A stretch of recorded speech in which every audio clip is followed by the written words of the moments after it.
একটা সরকারি অফিসে চাকরি করেন, কারণ 82 ইট ওয়াজ মানে ওই সময় ইট ওয়াজ রেয়ার। অনেক সময় এমন হয়েছে যে রিক্সাতে ইয়ে দিয়ে শাড়ি দিয়ে পেঁচিয়ে, হ্যাঁ, এই সময়টাও গেছে আম্মুর অনেক। এবং ওই সময়টা আসলে সোশ্যাল ব্যাপারটা অত বেশি অ্যাকসেপ্টেন্স ছিল না যে মেয়েরা কাজ করবে বা চাকরি করবে। ইভেন আমার আম্মু কিছুই বুঝে নাই আর কি। আমার আম্মুর বয়স ছিল তখন 21-22 এরকম। আমি খুব বইয়ের পোকা ছিলাম ছোটবেলা থেকে। সো নানার আলমারিতে সুকান্ত বই, মার্কসিজমের বই, মা যেগুলো মানুষ মনে করেন আফটার কলেজ ওর আফটার ইউনিভার্সিটি লাইফ পড়ে, সেগুলো আমি ক্লাস 4-5 পড়ে ফেলছি, বুঝছেন, কিছু না বুঝেই। মানে ওই সময় আমি কিছুই বুঝতাম না, আমি বুঝতাম আমি একটা বই পড়তেছি, একটা গল্প পড়তেছি, অ্যান্ড মানে অনেক কোয়েশ্চেন থাকতো, বাট মানে আমি সব পড়তাম, ওনার আলমারিতে যত ছিল সব আমি পড়তাম। সবচেয়ে বেশি আমরা যেটা অফিসের গল্প শুনতাম আম্মুর কাছে, কারণ আব্বু আর আম্মু সারাদিন যা হবে বাসায় এসে আমাদের সাথে সব শেয়ার করবে, যে আজকে আমার এটা হলো, আজকে আমার কোনো কিছু হাইড নাই যে আমি ছোট, আমি জানার দরকার নাই আমার, এই জিনিসটা করতেন না। আমার মনে এটা খুব আমাকে কাজে দিয়েছে ভবিষ্যৎ জীবনে। তো তখন বলতেন, তো তখন আমি সবচেয়ে বেশি যেটা আলোচনা শুনতাম সেটা হলো বাসা। কেন? কারণ হলো সরকারি চাকরি হলেই কিন্তু একটা বাসা পায়, আর রেলওয়েতে যারা চাকরি করে তাতে তো রেল কলোনিতেই বাসা হয়। 3 ধরনের বাসা থাকে, এটা বি টাইপ সি টাইপ, বিভিন্ন পদ হিসেবে তারা বাসাটা পায়। তো আমার আম্মু 12 বছর আমাদের বাসায় শুধু গল্পই হতো বাসা নিয়ে, কারণ বাসা পাচ্ছে না। হ্যাঁ, যখনই আম্মু বাসা পাবে একটা ব্যবস্থা হয়, আম্মুর ইয়ে ছিল বি টাইপে আম্মু বাসা পাবে। তো আম্মু যখনই দেখা যেত যে একটা বাসা খালি হলো, সাথে সাথে অন্য কারো অনেক ইমার্জেন্সি তৈরি হয়ে গেল এবং বাসাটা ওদিকে চলে গেল। তো অনেক দিন পরে আম্মু আসলে ওই সময় তো আসলে যেটা হয় যে মেয়ের কম কাজ করতো, এটাও একটা ব্যাপার, মেয়েদেরকে একটু তো সাপ্রেস ছিলই, তো এটা তো মানে অস্বীকার করা যাবে না, বাট অবশ্যই অনেক হেল্প পেয়েছে, এটা না হলে তো চাকরি করতে পারতো না। তো যেটা হয়েছে যে ওই বাসা নিয়ে আমাদের সবসময় হতো যে আজকে বাসা পাচ্ছি, কালকে বাসা পাচ্ছি, তো আমরা কোথাও স্থায়ী থাকতাম না। বাসা বলতে কখনো বাসা, কখনো শাহজাহানপুরে বাসা। আমার মনে আছে অলমোস্ট ওই 12 বছরে হয়তো 12-13টা বাসা আমরা চেঞ্জ করে ফেলেছি, কারণ আমাদের ডিসিশন চেঞ্জ হচ্ছিল যে এই যে আজকে আমরা একটা বাসা পেয়ে যাচ্ছি, সো বাড়িওয়ালাকে বলে দেওয়া হলো যে আমরা এখানে থাকবো না, চলে যাচ্ছি। এবং অনেক সময় এমন হয়েছে যে বাসা ভাড়া দিতে পারছি না, বাসা ভাড়া দিতে পারছি না, তখন বাড়িওয়ালা ফার্নিচার রেখে দিল। আমরা কোন ক্লাসে পড়ার সময় ঘটনা? এটা ক্লাস 3, তখন আমার ছোট বোন হবে, এরকম একটা সময়, আমার ছোট বোন হওয়ার মাসখানেক আগে।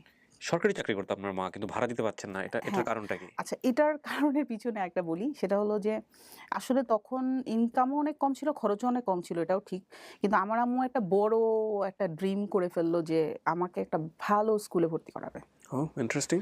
তো ক্লাস 1-এ আম্মু যখন চিন্তা করলো যে আমার মেয়ে এখন স্কুলে পড়বে, ক্লাস 6 বছর বয়স, এর আগে আমি একটা নার্সারি স্কুলে পড়তাম, তো তখন আম্মু শুনলো যে ভিকারুননিসা স্কুল নামে একটা স্কুল আছে, যেখানে ভর্তি করালে বাচ্চারা অনেক ভালো করে। তো খুবই স্কিডি আর খুবই আমাকে দেখে বলছে যে না, এবছর হবে না, এমনিতেই ভর্তি পরীক্ষা দেন, একটা প্র্যাকটিস হলো, ছোট মানুষ এত বড়, মানে অনেক বাচ্চারা তো ভর্তি পরীক্ষা দিতে আসতো, তো এত বাচ্চার ভিতরে এটা একটা অভিজ্ঞতা হলো, যাক। তো সেই বছর আমি টিকে গেলাম। টিকে যাওয়ার পরে এখন আম্মু বিপদে পড়লো, কারণ তখনকার দিনে ভিকারুননিসা স্কুল মানে এখনকার মনে করেন আপনি একটা ইন্টারন্যাশনাল স্কুল যেরকম খরচ, তখন ভিকারুননিসা স্কুলের ওরকম খরচ। এটা স্কুলের দোষ না, ওই প্রসেসেই চলে আসলে। তো তখন আমাদের আসলে ওই ফিনান্সিয়াল কন্ডিশন ছিল না। তার কথা হলো যে আমার মেয়ে হায়েস্ট জায়গায় যাবে, কিন্তু ফিনান্সিয়াল কন্ডিশন নাই। তো আমাদের বেতন ছিল তখন 300 টাকা, প্রবাবলি 300 টাকা, ক্লাস 1-এ মনে হয় অনেক কম ছিল, মেবি 200 টাকা এরকম হবে। তো ওই সময় আম্মু ছোট চাকরি, আব্বুর ব্যবসায় তেমন একটা ভালো হচ্ছে না, আব্বু খুবই সহজ সরল মানুষ, উনি খুবই মানে ওয়েল এডুকেটেড, আমি বলবো যেটা স্বশিক্ষিত যেটাকে বলে, মানে আব্বু ইজ লাইক ডিকশনারি, নিজের প্রফেশনেও সেভাবে জান নাই। সো এই কারণে উনি আসলে ফিনান্সিয়ালি খুব একটা স্টেবল ছিলেন না ওই সময়। হ্যাঁ, মানে এটা আমি সোজাসুজি বললাম, এটা অস্বীকার করার কিছু নেই, আমাদের পজিশন যেটা ছিল। সো এমন হয়তো যে আমাদের যদি বাসা ভাড়া এবং থাকার যে খরচ, ঠিক আছে, এখন আমার স্কুলের খরচ তখন হয়ে গেল অ্যাডিশনাল, সেই 200 বা 250 টাকার বেতন, পাশাপাশি স্কুলে টিফিন দেওয়া, স্কুলে আনা নেওয়ার জন্য আমরা তখন স্কুল বাস ছিল আমাদের, স্কুল বাসে আমি প্রথম যেতাম। তো আমার আম্মুর কথা হলো যে যত কষ্ট হোক আমার মেয়েকে আমি স্কুল বাসে আনা করবো। তো সরকারি চাকরিজীবীদের একটা ইয়ে আছে যে প্রভিডেন্ট ফান্ড থাকে, প্রত্যেক বছর কিছু কিছু স্যালারি কেটে কেটে ওখানে রাখা হয়। তো আমার আম্মুর হলো ওইখানে কোনো টাকা থাকতো না, কারণ ওই টাকাটা তো ওই যে আমার এক্সট্রা এটা সেটা বই। ওকে। এই কারণে আমাদের ফিনান্সিয়াল কন্ডিশনটা সবসময়ই আমরা টানাটানির ভিতরে থাকতাম সবসময়। মানে এমনও হয়েছে যে স্কুলে টিফিন দেওয়ার টাকা নাই। হ্যাঁ, আব্বু বলল যে স্কুলে যাওয়ার দরকার নেই আজকে, বলতেছে না যে টিফিনের টাকা দেওয়া যাবে না, এটা বলতেছে না, কিন্তু বলতেছে যে আজকে স্কুলে যাওয়ার দরকার নেই, বাদ দাও। তো আমি বলছি না না আমার তো স্কুলে আজকে ইম্পর্টেন্ট, না না যেতেই হবে। তখন বললো যে তাহলে তো টিফিন টাইমে কিছু খাওয়া যাবে না। কিছু একটা গল্প আমার মনে নেই, কিছু একটা গল্প বলে আমাকে কনভিন্স করলো যে টিফিন টাইমে কিছু খাওয়া যাবে না। তো ঠিক আছে ফাইন, টিফিন টাইমে কিছু খাবো না, আমি স্কুলে চলে গেলাম। সারাদিন না খেয়ে আমি ক্লাস করে চলে আসলাম। আসার পরে আম্মু হয়তো কিছু রান্না টান্না করে দিল, খেলাম। হ্যাঁ, তো ক্লাস 2-তে আমি যখন পড়ি, খুব মজার ব্যাপার সেটা হলো যে ক্লাস 2-তে প্রথম আমি টাকা হাতে পাই। সেটা হলো একটা 2 টাকার নোট। তো 2 টাকার নোট আমার আম্মু আমাকে দিল কেন? একটা অভিজ্ঞতা হওয়ার জন্য, যে ভবিষ্যতে তো তোমাকে চলতে গেলে টাকা, এটা একটা ব্যাপার, তোমাকে দিলে যে কিছু টাকা ফেরত দিবে, কিছু কিনতে হবে, এই জিনিসটা ধারণা করার জন্য আমাকে সে 2টা টাকা দিল। সাথে টিফিন বক্সে কিছু অল্প কিছু নাস্তাও দিয়েছে, কিন্তু টাকা দিল। তো আমি ফুল টাইম, আমার এখনও চোখে ভাসে সিনটা, আমি জানি না এত কিছু ভুলে গেছি কিন্তু ওই সিনটা আমার এখনও মনে আছে। তো আমাদের তখন ডেস্ক ছিল এরকম করে, একটা ভিতরে একটা বক্স থাকতো, ওটার মধ্যে অনেক কিছু রাখা যেত টেবিলের ডেস্কের ইয়ের ভিতরে। তো আমি ওটার মধ্যে 2 টাকাটা সুন্দর চকচকে একটা 2 টাকার নোট তো রাখলাম। তো রাখার পরে আমি প্রত্যেক পিরিয়ডে যখনই ঘন্টা বাজে ওই ডেস্কটা উঠাই আর টাকাটা নিয়ে এরকম কচকচ কচকচ একটা আওয়াজ হচ্ছে। তো টিফিনের আগের পিরিয়ডে টাকাটা 2 ভাগ হয়ে গেল। তো এইটা ছিল আমার প্রথম টাকা হ্যান্ডলিং এর ঘটনা। তো এরপরে তো বাসায় এসে আম্মুর কাছে খুব বকা। আর আমার আম্মুর আরেক মানে সবচেয়ে বড় বদ অভ্যাস যেটা ছিল, সবার সাথে সে খুবই ভালো, এবং কিন্তু বাচ্চা-কাচ্চার সাথে বাচ্চা-কাচ্চার সাথে আমি জানি না আমাদের সবার মনে যা বলার হাত বলবে, ওখানে যা অন্য কোনো কিছু। বলার সেখানে মানে পিঁড়ি, বেলুন, হ্যাঁ, জুতা, এই স্যান্ডেল জেনারেশনের মায়েরা বোধহয় এরকমই হয়। এরকমই ছিল। হ্যাঁ। এবং আমাদের সময়কার আমাদের ক্লোজ ফ্রেন্ডদের কাছেও শুনি যে সবারই অলমোস্ট হ্যাঁ, এই ধরনের এক্সপেরিয়েন্স, যে বাবা-মা মাইর দিবে এসে। আমার আব্বু কখনো হাত দিত 7-8 কখনো পর্যন্ত আমি আমার মায়ের কাছ থেকে বাবা ডাক শুনিই নাই। মায়ের উপরই বড় হয়েছি। টু বি অনেস্ট, আমার মা দেখে এগুলা। আমি অস্বীকার করব না, আমি খুব মিস করতাম যে আমার জীবনে কোনোদিন এরকম হবে না যে আমার আম্মু আমাকে স্কুলে দিয়ে যাবে, আমার আম্মু এসে দাঁড়ায় থাকবে, ছুটির সময় দেখবো যে আম্মু দাঁড়ায় আছে। মানে আমি খুব ইমোশনাল হইতাম এটা নিয়ে, কিন্তু আম্মুকে কখনো বুঝতে দেয়নি। হয়তো এই অনুষ্ঠানটা দেখার পরে সে জানবে। বুঝতে পারবে। তো ছোট বোনের যখন জন্ম হয় তখন আমাদের সিচুয়েশনটা একটু টাইট হয়ে যায়। হুম। আমি জানি না যে একদম ডিফাইন করে বলতে পারবো না কেন, বাট ফিনান্সিয়ালি আমরা টাইট অবস্থায় পড়ে যাই। তো তখন যেটা হয় যে ও বাসায়, এমনও হয়েছে যে আম্মু 1 মাসের ছুটি বা 2 মাসের ছুটি এরকম, তখন তো ম্যাটারনিটি লিভ বেশি ছিল না। আমার নানু এসে থাকলেন আমাদের সাথে 1 মাস। আমরা একটা বাসা, ওর জন্মের 1 সপ্তাহ আগে আমরা বাসা চেঞ্জ করতে হয়। বাড়িওয়ালা বলে যে আপনারা ভাড়া দিতে পারছেন না, so you go to another place. এইরকম পরিস্থিতি হয়? হ্যাঁ, এবং তখন আমার আম্মু নড়াচড়া করতে পারেন না, এমন একটা অবস্থা। ও! হ্যাঁ, আপনার আম্মা লিভে ছিলেন। লিভে ছিলেন। তো ওই সময়টা কি লিভে থাকলে কোনো স্যালারি দেওয়া হতো না? আমি জানি না ঠিক salary what ever the situation is, উনি অত জানেন না, কিন্তু পরিবেশটা এমন ছিল যে উনারা আসলে ভাড়া দিতে পারছেন না, যে কারণে বাসা চেঞ্জ করতে হচ্ছে। বাসা চেঞ্জ করতে হলো। মানে বাসা ছেড়ে দাও, সোজা বাসা কথা। ছেড়ে দিতে হলো, এবং আমাদের ফার্নিচার বেশি কিছু আমরা আনতে পারিনি। সম্ভবত একটা খাট বা একটা আলমারি কিছু একটা হবে, এটা নিয়ে আমরা বের হয়ে চলে আসছি। বাকিটুকু রেখে দিয়েছিল বাড়িওয়ালা। বাকি টুকুরা রেখে দিয়েছিল। 2 রুমের একটা বাসা ছিল। তো পরে আমরা বের হয়ে এসে আমরা একটা বাসা নিলাম। ওখানে আমাদের একটা 3টা এই ফেইলিউর গুলো না বাবা-মা কখনোই সন্তানকে বুঝতে দিতে চায় না। সো আপনি তো কিছুটা হলেও বুঝেছিলেন। ওই সময় বাবা-মা কি বোঝাচ্ছিল আপনাদেরকে? না, আমরা আসলে কোনো কোয়েশ্চেন করি নাই। কারণ আমি যেটা বললাম যে ডেইলি আমরা কিন্তু আব্বু-আম্মুর সাথে গল্প করতাম। সো আমাকে আলাদা করে বুঝাইতে হয় নাই যে নাও ইজ কোন ক্লাসে পড়ছেন ওই সময়টাতে আপনি? ক্লাস 3। ক্লাস 3 তে। Class okay. 3। তো তখন আমরা একটা বাসায় যাই। সেখানে হলো 3টা ফ্যামিলি একটা বারান্দা শেয়ার করে, একটা কিচেন শেয়ার করে। এরকম একটা বাসা আমরা নিই, এই প্রথম। এর আগে আমাদের ছিল যে ইন্ডিভিজুয়াল বাসা। অনেক কঠিন সময়, বাট আমার golden age, I was enjoying. কারণ যে 2টা ফ্যামিলি ছিল ওখানে বাচ্চা ছিল। তাদের সাথে কথা বলছেন, সো টাইম পাস করছেন। একটা হিন্দু ফ্যামিলি ছিল, এবং উই ওয়্যার লাইক মানে more than family. More than family. আমার এখনো বাচ্চা 2টার কথা মনে আছে, সুইটি, স্বরাজ। আমি জানি না ওরা এখন কোথায় আছে, আমি জানি না। তো আমার আম্মু মনে হয় 2 মাস কি 2.5 মাস পরেই অফিসে জয়েন করে। তো তখন তো 3টা পর্যন্ত অফিস ছিল। 3টা পর্যন্ত যেই সময়টা, ওই সময়টা আমার কাছেও থাকতো। আমি পাশে, আমার এখনো মনে আছে, আমি পাশে বই, হ্যাঁ, ও হয়তো কাঁদতেছে, আমি ওকে কোলে নিয়ে এভাবে করে বই পড়তেছি। এত লক্ষ্মী ছিলেন? আমার এই সেন্টেন্সটা ভিতরে আসছে, মাথায় আসছে। আমি চিন্তা করিনি, আমি বলে দিলাম। আর আমার নিজেরও তো বাচ্চা আছে। So I can relate. Class 3 এর একটা বাচ্চা, সে একটা বাচ্চাকে সে কোলে নিয়ে আরেকটা বোন আছে তার ইমিডিয়েট ছোট। হু এবং কিছু জিনিস আসলে গড গিফটেড। এই অনুষ্ঠানটা করতে গিয়ে মনে হচ্ছে, সবসময় মনে হচ্ছে যে আসলে মানুষকে আল্লাহ কিছু জিনিস দিয়ে পাঠায় দেয়, সো ওইটাই সারা জীবন ধরে গ্রো করে, আর কিছু জিনিস প্র্যাকটিস করে করে অ্যাচিভ করতে হয়। ছোট বোন যখন হলো আমি দেখতেছি যে আমার আব্বু আম্মু অনেক স্ট্রাগল করতেছে, so I wanted to do something for them. Yeah so তখন আসলে ওই যে কাজটা করতেছি ওটা আমার কাছে মনে হচ্ছিল যে আমি কিছুটা তো সাপোর্ট দিচ্ছি। ট্রু। সো মানসিকভাবে ওই জিনিসটা কিন্তু আমার তখন গ্রো করে গেছে যে আমার বাবা মাকে সাপোর্ট দিতে হবে আমাকে, বিকজ নো ওয়ান ওয়াজ দেয়ার। এটা মনে হয় ক্লাস 4 বা 5 অ্যারাউন্ড এরকম সময়। তো কাল যেমন নাম লিখালাম, তো সেইবার রিহার্সালও করলাম, টিচার সিলেক্ট করলো, কারণ আমাদের সময় অনেক কম্পিটিশন ছিল। তো আমি কোরাসে চান্স পেলাম, রিহার্সালও করলাম। রিহার্সাল করার লাস্ট দিন টিচার বললো যে তোমাদের সবাইকে 500 টাকা করে দিতে হবে, কারণ ওই যে শাড়ি অর্ডার দিবে, সেম শাড়ি সবাইকে পরে আসতে হবে, শাড়ি আর একটা গামছা। হ্যাঁ, তো তো ফাইনালি আমি কাট করে পিছনের রাস্তা দিয়ে চলে আসলাম, কারণ ওই 500 টাকাটা আমি দিতে পারবো না। এটা আপনি So, নিজেই বুঝেছিলেন আমি নিজেই বুঝে এবং গেছি। বাড়িতে বলেনও নাই যে না না না না আম্মু জানতো না। তো আমার ক্লাসমেটরা বলছে যে কি পুরা টাইম 1 মাস ধরে তুমি ইয়ে করলা, রিহার্সাল করলা, প্রোগ্রামের দিন নাই? তো আমি তো আর কোনো কারণ দেখাতে পারি না। তো এনিওয়ে এভাবে, আর আমি স্টুডেন্ট ছিলাম খুবই পচা টাইপের। খুবই পচা টাইপের বলতে আমি সব 60 এর ঘরে নাম্বার পাইতাম। হ্যাঁ, মানে মানে 60, 65, 10 ফার্স্ট ডিভিশন, ফার্স্ট 65 ক্লাস। মানে এর বেশি আমি নাম্বার পেতাম না। 70 পেলে আমার জন্য এটা বিশাল ব্যাপার। আর আমার আম্মু তো যথারীতি মানে মারটার চলতেছিলই আর কি। জি। তো পরীক্ষার রেজাল্ট যখন আসতো তখন খুব মানে মারধর চলতো। হুম। তো এনিওয়ে আমি ক্লাস 5 এ উঠলাম। বৃত্তি পরীক্ষার জন্য আমি টিকলাম না। আমাদের ওখানে আলাদা পরীক্ষা হতো। ওখানে টিকলাম না যথারীতি। আমি 60, 65 পেয়ে কিভাবে বৃত্তি পরীক্ষায় চান্স পাবো না? তো ওটা খুবই প্রেস্টিজে লাগলো যে আমার বন্ধুরা টিকে গেল, আমি পারলাম না। এবং আমাদের বিকাউন্স স্কুলে তখন মানে আমি জানি না, এখনো হয়তো কম্পিটিশন আছে, আমি জানি অনেক ভালো রেজাল্ট করে যেহেতু। তো এই সময় এত কম্পিটিশন এবং প্রচণ্ড কম্পিটিশন।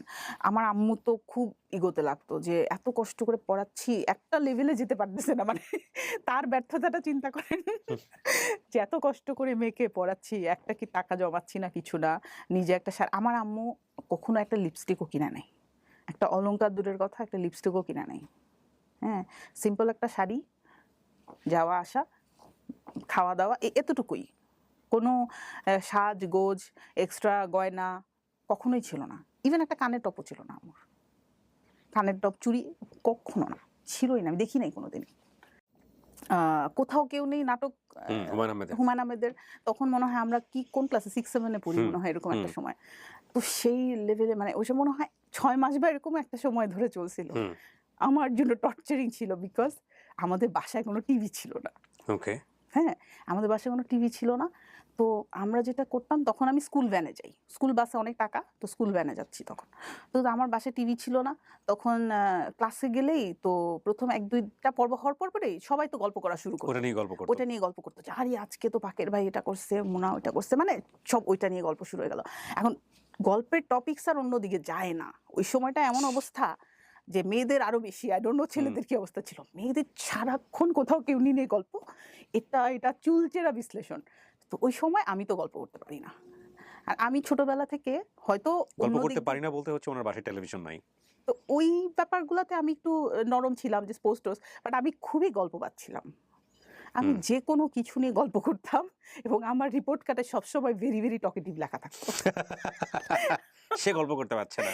এখন সেই মানুষ আমি গল্প করতে পারতেছি না। তো আমি একটা বুদ্ধি করলাম, স্কুল ভ্যানে উঠার সাথে সাথে আমাকে সবার আগে নিত। তো আমি উঠে সাথে সাথে যে স্কুল ভ্যানে অন্য পিচ্চিটা বাচ্চা থাকতো, ওদের কাছ থেকে কাহিনীটা শুনে নিতাম, একদম পুঙ্খানুপুঙ্খ পুরা কাহিনী শুনে নিতাম। আজকে কি হয়েছে? শুনে নিয়ে আজকে কি হচ্ছে, স্কুলে যে এমন ভাব করতাম যে আমি নিজে দেখছি ওটা। উনি হাসতে হাসতে বলতেছে এটা, বাট আপনি চাইল্ড সাইকোলজি জায়গা থেকে এটা চিন্তা করেন, এটা কেমন? এটা যদি একটু জাস্ট চোখ বন্ধ করে একটু সিনেমাটিক ভাবে একটু মনের মধ্যে পোর্ট্রে করা যায়, তাহলে বুঝতে পারবেন যে আসলে একটা শিশুর মানসিকতাটা কেমন হয়। ইরানের একটা খুব দুর্দান্ত ছবি আছে, আপনি দেখেছেন কিনা, চিলড্রেন অফ হেভেন সম্ভবত ছবিটা। জুতার নিয়ে হ্যাঁ, কাহিনী। হ্যাঁ, হ্যাঁ, ও আসলে জুতার জন্য ফাইট করে, হ্যাঁ। কিন্তু ফার্স্ট হয়ে যাওয়াতে সে জুতাটা পায় না। জুতার চেয়ে ভালো ভালো পুরস্কার জিনিস পায়। পায়, বাট ওর খুব মন মন খারাপ হয়ে খারাপ যায়। করে সে ফিরে। এত চমৎকার একটা ছবি। হ্যাঁ। হ্যাঁ, তো আসলে ওই সময়টাতে আমাদের টেলিভিশন আমার বাসায়ও ছিল না। আমি আপনাকে রিলেট করতে পারছি অনেক কিছুতে। সো ওই সময়টাতে মনে হতো যে জীবনে আসলে কিছুর দরকার নেই। একটা টেলিভিশন সেট থাকলেই বাসায় ওকে আমরা সবচেয়ে বড় ধনী, সবচেয়ে সুখী মানুষ। আর কিছু লাগবে না। আর কিছু লাগে না। টিপু সুলতান, তারপরে হচ্ছে সিনবাদ, হ্যাঁ, আর আলিফ কার্টুন লায়লা। গুলা যে হতো তখন, আর আমরা শুক্র শনিবার খুব খুশি থাকতাম। এবং কারণ যাদের বাসায় টিভি থাকতো ওদের ওদের প্রতি, ওরা তো মানুষ না, ওরা মহামানব। ওরকম ওদের প্রতি যে অ্যাটেনশনটা, ও মাই গড! সো আমরা শুক্র শনিবার খুব মজা করতাম। কারণ হুম, শুক্র শনিবার তো ওই যে দাদুদের বাসায় যাওয়া হতো, ফুপুদের বাসায় যাওয়া হতো, হুম, চাচাদের বাসায় যাওয়া হতো, তখন ওদের বাসায় তো টিভি আছে। So right. ওদের বাসায় আমি ইচ্ছামতো শুক্র শনিবার শুধু যেতাম এই টিভি দেখার জন্য। মানে আমার এখন নির্লজ্জভাবে বলতে হচ্ছে। কে জানি মানে বুঝে যায় যে আমার বাসায় টিভি নাই। সামহাও আমি হয়তো কাউকে বলে ফেলেছিলাম। তো বলার পরে তখন আমাকে সে বারবার প্রত্যেক মানে পিরিয়ড শেষ হলে এসে জিজ্ঞেস করতো যে, "এই তোমার বাসায় নাকি টিভি নাই?" ওহো! এবং কথাটা এমনভাবে বলতো আমার কাছে মনে হতো কি একটা ছুরি দিয়ে আমাকে। তো এইসব কারণে আমি খুব পিছায় যেতাম। মানে ওই যে পড়াশোনার বললাম না যে পড়াশোনায় বেশি ভালো ছিলাম না। অনেক টর্চার কিন্তু একটা শিশুর মানসিক বিকাশের ক্ষেত্রে এই জিনিসগুলো মারাত্মক ইমপ্যাক্ট তৈরি করে। হ্যাঁ। মারাত্মক।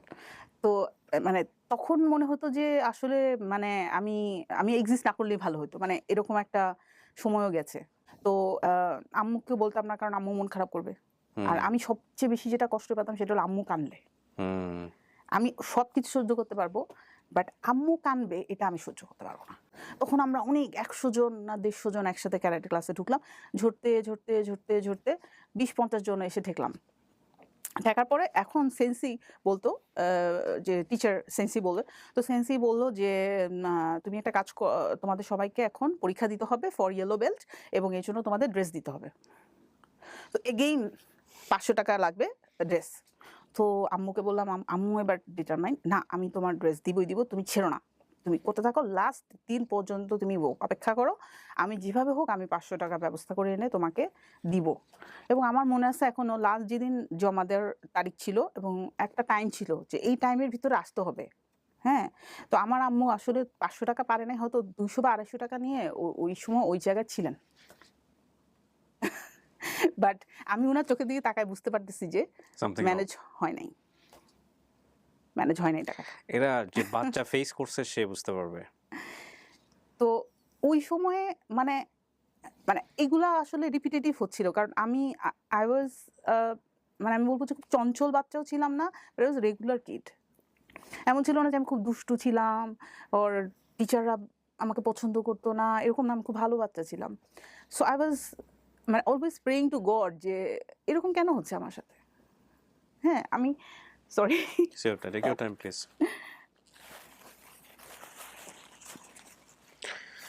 এবং মজার বিষয় কি জানেন? আমাদের মতো যারা এই নিম্ন মধ্যবিত্ত পরিবারে যারা বড় হয়, বা টিপিক্যাল ক্লাসে যারা বড় হয়, এসব বাচ্চারা সামহাউ এরাই এই জিনিসটা যদি খুব রিলেট করতে পারে লাইফে, এটাই তাদের জন্য পরবর্তীতে একটা সময় ভয়ঙ্কর রকমভাবে অ্যাসেট হয়ে যায়।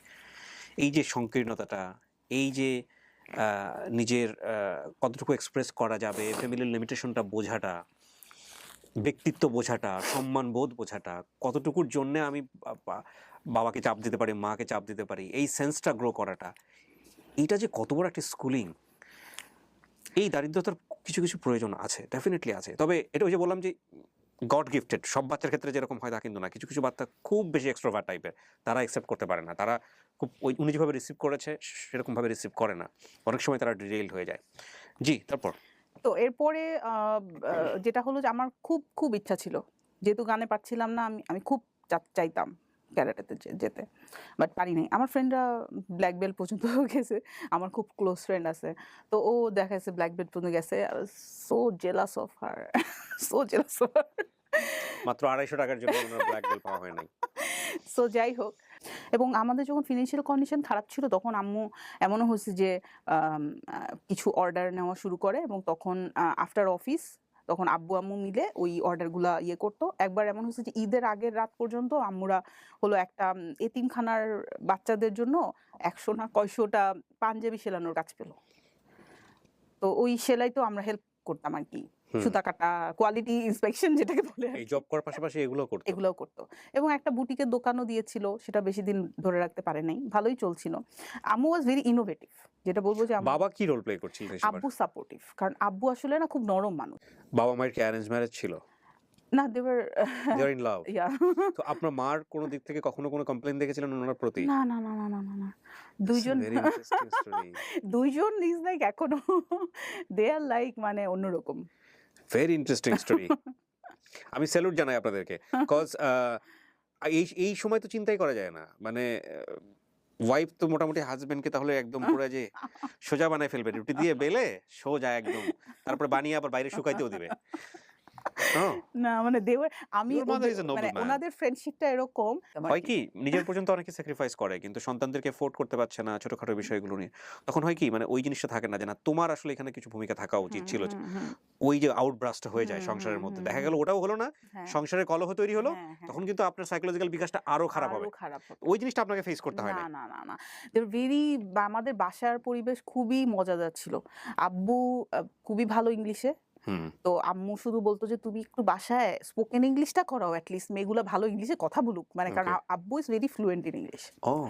তো আম্মু বলতো যে তুমি অ্যাটলিস্ট ইংলিশে কথাটা শেখাও। আব্বুর না দূর এইসব করে টোরে ওদেরকে ঝামেলা করার দরকার নাই, এমনি শিখে যাবে। আর আম্মু হলো আর আব্বু অঙ্ক ভালো ছিল, অঙ্ক নিয়ে প্লিজ করা প্লিজ করা। তো ক্লাস 7 পর্যন্ত আম্মু নিজে নোট করে দিত আমাকে। সকালবেলা আমি দেখতাম যে আমি চোখ বন্ধ থাকতে থাকতে উঠে দেখতাম যে সে আমার খাতা লিখতেছে, পৃষ্ঠার পর পৃষ্ঠা লিখতেছে। কি লিখতেছে জানেন? আজকে দিনে সকাল থেকে দুপুর 12টায় স্কুলে যাওয়ার আগে আমি কি করব, শূন্যস্থান পূরণ, পুরাটা লিখে ড্যাশ দিয়ে, বুঝছেন? তো নিজের তো কাজ আছেই, সেটা বাদ দিয়ে সে আমার সকাল 6টার সময় উঠে আমার মনে করেন 10 পাতা দিয়ে গেল যে এটা তোমার আজকে তুমি পড়বা, পড়ে এই ফিল ইন দ্য ব্ল্যাঙ্কসটা তুমি করবা। এবং আমি খুবই ওবিডিয়েন্ট ছিলাম, আমি একদম মিথ্যা কথা বলতাম না, এটা সত্যি কথা। মানে আমি অনেকে মনে করবে যে আমি হয়তো একটা অনুষ্ঠানে এসে বলছি দেখে, মানে আমি ওই সময় এতই মানে নাদান বাচ্চা ছিলাম। আমি কোনো আম্মু বলছে যে পড়া শেষ করবা, শেষ করার পরে 5 মিনিট আবার পড়বা, তারপরে এটাকে বইটা বন্ধ করে এখানে রাখবা, রাখার পরে এই লেখাটা ফিল ইন দ্য ব্ল্যাঙ্কসটা তুমি করবা। ও মানে সারাদিন যেহেতু বলতে পারবে না, ফুল ইনস্ট্রাকশনটা পুরোটা ইনস্ট্রাকশন দিয়ে যাচ্ছে, কারণ বাসায় তো আর ফোন নাই যে বলতে পারবে। তো আমি যেটা করতাম যে এটা করতাম, আমার বোনও ততদিনে স্কুলে যায়, তো ফেভিকরনের সাথেই যাচ্ছে, তো ওরটাও দিয়ে যেত, তো ওরটাও আমি দেখভাল করতাম, আমারটাও আমি করতাম। আর ছোট বোন তখন মাত্র খাওয়া শিখছে, যে সময়কার কথা বলছি ক্লাস 5-6 এরকম সময় খাওয়া শিখছে তখন। তো ওকে ডাইনিং টেবিলে ভাতের বাটি এরকম দিয়ে দিতাম, ও ডাইনিং টেবিলে বসাই দিতাম, ও ঘুরে ঘুরে ঘুরে ঘুরে ডাইনিং টেবিলে খাইতো। হ্যাঁ, আমরা এদিকে হোমওয়ার্ক করতাম। 12টা পর্যন্ত আমাদের এই কাজ চলতো, কারণ ওর সাথে খেললে তো আমার পড়াশোনা আবার মিস হয়ে যাবে। তো এটা করতাম, করার পরে যখন স্কুলে যাওয়ার সময় হতো, আমাদের স্কুল ভ্যানে বা বাসে যেতাম মনে নাই, তখন পাশের বিল্ডিংয়ে ওকে সম্পূর্ণ দুধ টুধ প্যাক ট্যাক করে আমরা নিয়ে, পাশে তো ফ্রিজও ছিল না, সো প্যাক ট্যাক করে আমরা 3 জনের আমি প্যাক করে নিয়ে, পাশের বিল্ডিংয়ের একটা আন্টি ছিল, ওই আপুও আমাদের সাথে একসাথে যেত স্কুলে, তো ওই আপুরও একটা ছোট ভাই না বোন ছিল আর কি, তো ওই বাসায় ওকে রাখতাম, ওর খাওয়া সহ রেখে আমরা 2 জন নেমে স্কুলে যেতাম। এবং সন্ধ্যার পরে আম্মু যখন 4টা-5টার দিকে আম্মু বাসা থেকে এসে ওই বাসায় যেত, ওকে নিয়ে আসতো, তারপর আম্মু ওয়েট করতো, আমরা সন্ধ্যার সময় বাসায় ফিরতাম। তো এই ছিল আমাদের রেগুলার রুটিন। তো যেটা হলো যে অঙ্কে আমি বিজ্ঞানে দুইটাতেই আমি 85, 80 বা 89 এরকম কিছু একটা পেয়েছিলাম ওই সময়। তো সায়েন্স পেলাম খুব কনফিডেন্টলি, এবং সায়েন্সও আমাদের অনেক ভালো লোকেশন ছিল যে যারা ভালো তাদেরকে একটা সেকশনে রাখা হবে, যারা মডারেট তাদেরকে একটা সেকশনে, এরকম ছিল। তো আমি খুব ভালো সেকশনেই পেলাম। আমাদের সময় যে সিলেবাস চেঞ্জ হয়ে গেল, ওকে হ্যাঁ হ্যাঁ, সিলেবাস প্রত্যেকটা ইয়ারে উঠতাম মানে নতুন বই, আমরা চ্যালেঞ্জিং একটা ব্যাচ আর কি। তো সিলেবাস চেঞ্জ হয়ে গেল, তখন ক্লাস 9 এর হাফ ইয়ারলি পরীক্ষায় কোনো বই নাই, বই ছাড়া অঙ্ক করো, পরীক্ষা দাও। তো দেখা গেল আমরা ক্লাসে 3 জন না 4 জন পাস করছিলাম, ওটার মধ্যে আমি একজন ছিলাম। That's good. তো এরপর তখন আপনি ভিকারুননিসাতেই? ভিকারুননিসাতেই, হ্যাঁ। ওকে। ক্লাস 9 এ আমার যিনি অঙ্ক টিচার ছিলেন চিত্তরঞ্জন স্যার, ওনার কথা আমি বলবো অবশ্যই, কারণ উনি আমার আম্মুকে ডেকে এনে বলছেন যে আপনার কোনো টাকা তো লাগবে না, আপনি মেয়েকে আমার বাসায় দিয়ে যান, একদিন সপ্তাহে 2-3 দিন দিয়ে যান, যখন পারেন কষ্ট করে রিক্সা ভাড়া দিয়ে আমার বাসায় দিয়ে যান, আমি ওকে কিছুদিন অঙ্ক করাই, ও অঙ্কে খুব ভালো, ও ভালো করবে, এবং ওই স্যার এমন ছিল যে 9-10-এ মানে উনি খুব ভালো ছিলেন টিচার। তো আব্বু আম্মু সরাসরি বললেন যে আসলে আমাদের, কারণ ওই সময়ে আসলে ফিজ অনেক বেশি ছিল, টিচারদের ফিজ অনেক বেশি ছিল। তো বলল যে আমাদের তো এরকম ইয়ে নাই। তো তখন বলল সমস্যা নাই, আপনি দিয়ে যান। তো আমি কিছুদিন স্যারের কাছে অঙ্ক করি। তখনও স্যার প্রাইভেট পড়ানো শুরু করেন নাই আচ্ছা। তখনকার সময়। প্রাইভেট পড়ানো হতো না অত বেশি তখন। হুম। তো স্যার আমাকে গেলেন, আমার পিছে, পিছে আরো অনেকে গেল। আমি যাচ্ছি দেখে গেল। পরে স্যার ব্যাচ শুরু করে দিলেন। আমি আর কন্টিনিউ করিনি। আমি আর স্যারকে মানে খুব আনইজি লাগতো যে সবাই টাকা বসে না দেয়। দিয়ে, হ্যাঁ। তো এরপরে আমি আমার লাইফে ফাইনালি আমি লাস্ট বিকারনেসের স্কুলের লাস্ট পরীক্ষাটাতে আমার যেটা স্বপ্ন ছিল সেটা সফল হলো। সেটা হলো আমি মেরিট লিস্টে আসলাম লাস্ট পরীক্ষাটাতে। সেটা হলো এসএসসি পরীক্ষার টেস্ট পরীক্ষা। সেখানে I was second. I was so surprise যে আমার নাম ডেকে যাচ্ছে, নাম ডেকে যাচ্ছে, আমি যাচ্ছি না। আমাদের সময় এটা একটা বিশাল প্রেস্টিজ ছিল, কারণ আমাদের একটা বড় মাঠ আছে, ওখানে একটা বট গাছ আছে, ওখানে হামিদ আলী মিস নিজে দাঁড়ায় থেকে, কারণ উনি তো সবসময় আসতেন না, ওই রেজাল্টগুলোর সময় উনি আসতেন এবং তখন দাঁড়ায় শুধু ফার্স্ট সেকেন্ড থার্ড প্রত্যেক ক্লাসে যারা হয়েছে ওই নামটা বলতেন, অ্যানাউন্স করতেন। এবং আমার খুব ড্রিম ছিল যে ওনার আমি মুখে কোনোদিন যদি ওনার মুখে আমার নামটা শুনতাম। এবং উনি ডেকে যাচ্ছেন, আমি যাচ্ছি না। এবং ওই দিন আমার আব্বু আম্মু প্রেজেন্ট ছিল। কেন গেলেন না? মানে আমি যাচ্ছি না কারণ আমি জানি না আমার নাম বলবে না। আমি আচ্ছা। যে সেকেন্ড হবে এটা তো আমি জানি না। এবং এসএসসিতে আমি স্ট্যান্ড করি নাই, অবভিয়াসলি স্ট্যান্ড করি নাই। বাট আমি অঙ্কে 99 পেয়েছিলাম ওকে। এবং সায়েন্সের আমার যতটুকু মনে আছে ফিজিক্সে তখন 95 বা এরকম ছিল হাইয়েস্ট, এবং I was the highest number, মানে আমি স্টার মার্কস পেয়েছেন ডেফিনিটলি। 95 বা 96 এরকম পেয়েছিলাম। তো সো আমার ফিজিক্স, কেমিস্ট্রি, ম্যাথ সবকিছুতে 95 এরকম মার্কস ছিল। ম্যাথে 99 ছিল, হায়ার ম্যাথে 98 ছিল। আমার এটা এখনো মনে আছে। So I was that good in science. কত ছিল আপনার এসএসসি মার্কস? কত? আমার ছিল 864। স্ট্যান্ড হলো না তারপরও? না, না, না, না, না। আমাদের সময় মনে হয় 94 বা কোনো কিছু স্ট্যান্ড ছিল। মানে 10-20 নাম্বার ডিফারেন্স ছিল আর কি তখন। তো এরপরে আমি তো অটোমেটিক্যালি বিকারুস খানম কলেজেই পড়লাম এবং কলেজে আমার কাজ ছিল শুধু গল্পের বই পড়া। কারণ আমরা বইমেলা যখন যেতাম ছোটবেলায়, তো আম্মু অনেক বই কিনে দিত। ওই সময় আমি পরে শুনছি যে আম্মু ধার করে টাকা নিয়ে যেত যে বই কিনে দেবে। আমার এখনো মনে আছে যে আমার এতটুকু পর্যন্ত বই আমি এভাবে হাঁটতেছি। আমি এত বই মানে খাওয়ার মতো করে আর কি বই পড়তেন। বই পড়তাম। তো কলেজে থাকতে আমাদের খুব মজার একটা ফ্রেন্ড হলো, 4-5 জনের একটা গ্রুপ হলো। ওখানে হলি ক্রসেরও 2 জন ছিল, বিকারনেসেরও ছিল। আমরা ভালো খারাপ মিলায় একটা ফ্রেন্ডশিপ হলো ওখানে। এবং ওখানে যাওয়ার পরে আমি যেটা করলাম যে আমরা গ্রাসে বই পড়তাম এবং আমাদের সিটগুলো এরকম ছিল যে সামনে এরকম থাকে, ওইখানে আরেকজনের ব্যাগ দেওয়া থাকে, এরপরে একটা সিট, আবার আমার ব্যাগটা পিছে দেওয়া থাকে। তো ওই যে আরেকজনের যে ব্যাগ আছে না, ব্যাগের উপরে বইটা এভাবে থাকতো। আমরা সারা ক্লাস ধরে বসে পড়তেছি। একটা বই ওই 5 জন একই রোতে বসা, তো ওই বইটা আবার 2 জন মিলে শেয়ার করতেছি পড়ে। গল্পের বই? গল্পের বই 2 জন মিলে ওই বইটা শেয়ার করতেছি, পড়তে এটা শেষ হয়ে গেলে পাশের 2 জন পাবে। এভাবে আমরা ইয়ে করতাম। তো আমরা এত মোটা যে সমরেশের বইগুলা, কালবেলা, তারপরে কালপুরুষ, তারপরে প্রথম আলো, সো এই বইগুলা পড়তাম এবং কলেজে খুব বেশি ভালো রেজাল্ট করতাম না। কিন্তু কলেজের সময়টা আমাকে আসলে অনেক বেশি কনফিডেন্স বিল্ড আপের সময় ছিল আমার জন্য। কারণ 96-এ আমাদের প্রথম বিকারনেসায় সায়েন্স ক্লাব শুরু হয় এবং তখন আমার মনে হয় না কোনো স্কুলে সায়েন্স ক্লাব বলে কোনো কিছু ছিল। বিকারনেসা কলেজের ব্যাপারটা এরকম ছিল যে কিছু না কিছুতে আপনি ইনভলভ হইতে বাধ্য। আপনি শুধু পড়াশোনা করবেন আর বসে থাকবেন, এটা হবে না। এবং কলেজে ওঠার পর আমি সবচেয়ে প্রথম যেটা ভয় পেলাম সেটা হলো যে কলেজে সবাই কোচিংয়ে পড়তো। তো তখন আমি ভয় পেলাম যে কোচিংয়ের টাকাটা কোথা থেকে আসবে। তখন তো কোচিংয়ের টাকা আরো বেশি, 1200 টাকা 1300 টাকা এরকম একটা, কোথা থেকে আসবে। তো আমার আম্মু প্রথমে আমরা গেলাম ফিজিক্সের টিচারের কাছে। তো রোকে আপার সাথে এখনো আমি যোগাযোগে আছি। তো আপা আমাকে বললেন যে তুমি তো ভালোই ছাত্রী, তুমি তো হাইয়েস্ট নাম্বার পাইছো। আমি জানতাম না হাইয়েস্ট নাম্বার পাইছে। আপাই আমাকে প্রথমে বলল যে তুমি 95 পাইছো না 96 কিছু না, তুমি তো বোর্ডে হাইয়েস্ট, এর চেয়ে বেশি কেউ পায় নাই।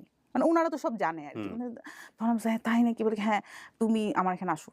তো আম্মু বললো যে এরকম আমরা কিরকম ফিস দিতে হবে। তো আপা বললো, তখন বললো যে আম্মু বললো যে আচ্ছা আপা আমাদের তো একটু সমস্যা আছে, আমি তো এরকম একটু ফিনান্সিয়ালি প্রবলেম আছে, কি করব। তখন আপা বললো যে আরে এগুলো নিয়ে চিন্তা করা লাগবে না, তো আপনি পাঠান মেয়েকে। তখন এরকম অবস্থা যে আপার বাসায় একসাথে আমরা 25-30 জন একসাথে পড়ি কলেজের। হ্যাঁ, এরপরে আপা যেটা করলো, আপা বললো কি দাঁড়া তো তো অন্য টিচারও লাগবে। তো ফোন করে কেমিস্ট্রিতে সুফিয়া আপা, হ্যাঁ, অঙ্কে আম্বি আপা ছিল, আম্বি আপা সবাইকে ফোন করে বলে দিল যে আমি একটা মেয়ে পাঠাচ্ছি, ওর কিন্তু তোমার বাসায় তুমি নিবা, পড়াবা। কারণ ওই সময় আসলে কলেজের টাইমটা এত কম ছিল, আপাদেরও কিছু করার ছিল না, একটু মানে কলেজ টাইমটা তো খুব কম থাকে, 8 মাস না 9 মাস সময় আমরা পেতাম ক্লাসে। এর মাঝখানে আমরা কেউ কালচারাল, কেউ সায়েন্স ল্যাব, হাবি জাবি, সো আমরা পড়াশোনার সময়টা ওই আপার বাসাতে। বেইলি রোডের পুরো এলাকা তখন আমার জগৎ। সকালবেলা টিফিন ক্যারিয়ার নিয়ে বাইর হই, 7টার সময় ক্লাস থাকে, ক্লাস শেষ করে এরপরে এই গলি ওই গলি ওই গলি, সব টিচার ওখানেই থাকবে, সব টিচারদের বাসা, লাস্টে সন্ধ্যার সময় বাসায় আসো। সো এই ছিল আমার জগৎ। আর সায়েন্স ল্যাব তো ছিলই। আম্বি আপার কাছে পাঠালো অঙ্কে। আম্বি আপার কথা বলতেই হবে, অসাধারণ একজন মহিলা। তো আম্বি আপার বাসায় এত মানুষ পড়তো, আপার বাসাটা ছোট ছিল, তো আপার বাসায় যেদিন গেছি এরকম সামনে অনেক জুতা এসে, তো আমি দেখে না ভয় পেয়ে গেছি। আর আমার আম্বি আপার বাসায় পড়ার খুব ইচ্ছা, কারণ আমি যেহেতু অঙ্কে খুব ভালো, আমার ইচ্ছা ছিল যে আপা ওয়াজ দ্য বেস্ট টিচার অঙ্কে, যে আপার কাছে আমি পড়বই পড়বো, এরকম একটা টার্গেট নিয়ে গেলাম। যাওয়ার পরে আপা বলতেছে তুই দেখ তুই এখানে কোথায় দাঁড়াবি, তুই দেখ। আমার চোখ বেয়ে পানি পড়তেছে। আপা বলতেছে তুই চিন্তা করিস না, তুই এক কাজ কর, আমি আরেকজনকে বলে দিচ্ছি, নাসরিন, নাসরিন ও খুব ভালো পড়ায়, খুব ঠান্ডা টাইপের মেয়ে, ও জুনিয়র কিন্তু খুব ভালো পড়ায়, ওর কাছে যা, ওর কাছে পড়। আমি ওকে বলে দিচ্ছি তোর কোনো টাকা পয়সা দেওয়া লাগবে না, তুই ওর কাছে যা, আর মাঝে মাঝে তুই যদি না পারিস তাহলে তো আমার কাছে আসিস। এই যে টিচারগুলো যারা মোটামুটি আপনাকে পড়াচ্ছেন বা সাপোর্ট দিচ্ছেন, এটা সবাই আপনার ফিনান্সিয়াল কন্ডিশন সম্পর্কে মোটামুটি অবগত সবাই। ছিলেন এন্ড আপনাকে ফুললি ফ্রি সাপোর্ট দিয়েছে? ফ্রি। Nothing is free. কেন ফ্রি না? এই যে আজকের এই অনুষ্ঠানটা কেউ না কেউ এনারা দেখবেন। সো দেখেন, অ্যাকচুয়ালি ইনভেস্ট শব্দটা অনেকেই অন্যভাবে নেবেন, বাট আমি আসলে বলছি আপনাদেরকে যে এই যে স্টুডেন্টটা যাকে ওনারা এই সাপোর্টটা দিয়েছেন, এই স্টুডেন্টটা সোসাইটিতে এমন একটা জায়গাতে গিয়েছে যে তাকে অন্তত শত শত মানুষ ফলো করবে আজকের এই অনুষ্ঠানটা শুনে, এবং তিনি তাদেরকে বলেননি, তিনি তাদেরকে এরকম পাবলিক প্ল্যাটফর্মে এসে তাদের কথা বলছেন। সো পৃথিবীতে কোনো কিছুই আসলে ফেলনা নয়। হ্যাঁ, কি অসাধারণ। তারপর তো আমি গেলাম নাসরিন আপার বাসায়। নাসরিন আপা আমাকে বললেন যে নাজলি, আমি শুনছি তুমি ভালো গান গাও। মানে কিছুদিন যাওয়ার পরে আমি তো এমনি ক্লাসে গান গাই। আমার তো আমি যেখানে যাবো আপনি কি ওখানে এখনো গান করেন? আমি এখন গান করি না। এখন আচ্ছা। ওই কোকোমেলন ছাড়া এই কোকোমেলন বুঝবে না অনেকে, যাদের বাসায় বাচ্চা আছে তারা কোকোমেলন ছাড়া এখন আর কিছু গানে আসবে না। সো এখন যেটা হলো যে বেবি আমি শার্ক টুট টুট টুট টুট টুট। যাই কিছু গায় সারাক্ষণ বেবি শার্কের কথা মনে পড়ে। তো আমি তখন যেটা করলাম যে আপার বাসায় মাঝে মাঝে গিয়ে গুনগুন গান করতেছি। তারপরে তুমি তো ভালো গান গাইতে পারো। আপার খুব গান শুনতে চাইতো। আমাকে বলতো কি তোমার আমাকে কিছু দিতে হবে না, তুমি শুধু গান আমাকে গেয়ে একদিন এসে গান গাই শোনাবা। তো আপার ইয়ে ছিল এটা, মানে আপার সম্মানী। অনেক কর্ডিয়াল ওনারা, মনে টিচার হিসেবে অনেক ভালো টিচার। অসাধারণ অসাধারণ। আমি যদি ওনাদের পা ধরে বসে থাকি এটাও কম হবে আর কি, যেটা করছেন আমার জন্য। তো এরপরে যেটা হলো যে আমার আম্মা কোনোদিন কলেজে যেতে হয় নাই ফিজের জন্য, কারণ আমাদের লাকিলি আমার ক্লাস টিচার ছিলেন আম্বি আপা। ও, সো শি ম্যানেজড। তো আম্বি আপা যেটা করতেন, আমরা কিন্তু কোনোদিন জানতাম না যে স্কুলে ওই যে ফ্রিতে যে পড়ে, কিছু স্টুডেন্ট ফ্রিতে পড়ে, এটা আমরা স্কুলে থাকতে কোনোদিন জানতাম না। আচ্ছা আচ্ছা। তো আমাদের স্কুলের সিস্টেম ছিল ওটা, কিন্তু আমরা কোনোদিনও শুনি নাই। ইভেন এমনও হয়েছে যে স্কুলের বেতন 6 মাসের জমে গেছে দেখে মানে ক্লাসে দাঁড় করে রাখছে, এরকম ইয়ে হয়েছে আমার সাথে অনেকবার। আপনার সাথে হয়েছে হ্যাঁ, স্কুলে? স্কুলে সবার সামনে দাঁড়ায় থাকো, কারণ বেতন দেয় নাই 6 মাস। এটা তো স্কুলের বাচ্চার প্রবলেম না, এটা তো বাবা মায়ের প্রবলেম। ওই সময় বুঝছেন আসলে ওই সময় সেন্সিটিভিটি গুলো আমার মনে হয় একটু ওই ব্যাপারগুলো হয়তো চিন্তা আমি করা আজকে অনুষ্ঠানের সুযোগ পেলাম বলে আমি একটু বলতে চাই, ইন্টারাপ্ট করতে চাই এখানে। অনেক টিচাররা এটা দেখবেন, এই সিস্টেমটা থেকে বের হয়ে আসা যায় কিনা। মানে এটা শুধুমাত্র বিভিন্ন স্কুলে হয় আমি জানি, আমি নিজের জীবনে কখনো ফেস করিনি, বাট এটা আমাদের অনুষ্ঠান থেকে আমি আপনাদেরকে একটা বিনীত রিকোয়েস্ট করতে চাই, বিকজ এটা স্টুডেন্টের সমস্যা না, আপনারা জানেন, বাবা মাকে কল করেন, কারণ এটা কিন্তু আপনি ওই সময়টাতে কি ভয়ঙ্কর মানসিক যন্ত্রণা ফেস করছেন, ভয়ঙ্কর ট্রমা। সবাই দেখতেছে, হাসাহাসি করতেছে। So please do not do this. বাচ্চাদের সাইকোলজিটা বোঝাটা খুব জরুরি, এবং আমার মনে হয় শিক্ষক যারা তাদের এই জিনিসটা বোঝাটা সবচেয়ে বেশি জরুরি। তো কিন্তু পরে আমি যখন আমার আব্বু আম্মু এরপরে দেখলো যে জমে গেল অনেক, তো সর্বসাকুল্যে হয়তো 1500 বা 1800 টাকা জমে গেছিল। এখন মনে করলে হাসি লাগে যে এই টাকার জন্য আমি এরকম করে দাঁড়াইছিলাম। তো পরে হামিদ আলী আপার অ্যাপয়েন্টমেন্ট নিল, গেল, মাটির মানুষ। উনি বলল যে আপনি এই টাকার জন্য চিন্তা করতেছেন কেন, কেন চিন্তা করতেছেন? ফিগার স্যার ওনার নাম কিন্তু সমর্থ, মানে মানে ফিগার উনি যারা চেনে তারা হামিদ আলীকে মানে চেনে। উনি বলতেছে যে আপনি কেন চিন্তা করতেছেন এগুলো নিয়ে? আমি তো বুঝতেছি না, বাচ্চা পড়াশোনা কি করতেছে এগুলা বলেন। আমাকে। Such a teacher. হ্যাঁ, সো এরপরে উনি কিন্তু মওকুফ করে দিছিলেন ওই 6 মাসের। তো কলেজে যেটা হয়েছে আম্বি আপা আমাকে একদিন ডাক দিছে টিচার্স রুমে। টিচার্স রুমে, "এই তুই আসিস তো?" মানে আমি তো সবার লেজে টিচারদের লেজে থাকা ছিল আমার কাজ আর কি। মানে, "এই তুই আয়, এটা কর, এটা কর।" মানে আমি এরকম ছিলাম। তো অনেকে চামচাও ডাকতো আর কি, যে টিচারদের চামচা টাইপের। তো বলতো যে, "এই তুই আয় আমার সাথে টিচার্স রুমে দেখা করে যা।" গেছি, একটা কাগজ ধরাই দিছে, বলে, "এইটা সাইন কর।" এটা কি? ব্যাস তুই সাইন কর। তোর আমার কোনো কিছু জিজ্ঞেস করার দরকার আছে, তুই সাইন কর। আসলে ওটা হলো ফ্রি অফ কস্ট পড়ার যে অ্যাপ্লিকেশনটা। ও এবং উনি ক্লাসে কোনোদিন কেউ জানতো না আমি ফ্রি অফ কস্ট ফিকারনেসা কলেজে পড়ছি, কেউ জানতো না। ইভেন আজকে হয়তো জানবে, জানবে সবাই। কেউ জানতো না। এবং আপা আমার যে প্রত্যেক সেমিস্টারে যে উনি সাইন নিতেন, মানে উনি এভাবেই নিতেন। হঠাৎ রাস্তায় দেখা হয়ে গেছে, করিডোরে দেখা হয়ে গেছে, "এই এদিকে তোর একটা সাইন বাকি আছে।" মানে এত ইজি করে দিলেন ব্যাপারটা না। এরপর লাস্টে কলেজ থেকে যখন বের হয়ে যাচ্ছি, তখন যেদিন আমাদের ফাইনাল র‍্যাগ ডে যেটাকে বলে, আজকে ক্লাস শেষ, মানে আমি এখনো কাঁদবো, আমি জানি এটা কাঁদবো, sorry. Take your time. What a story.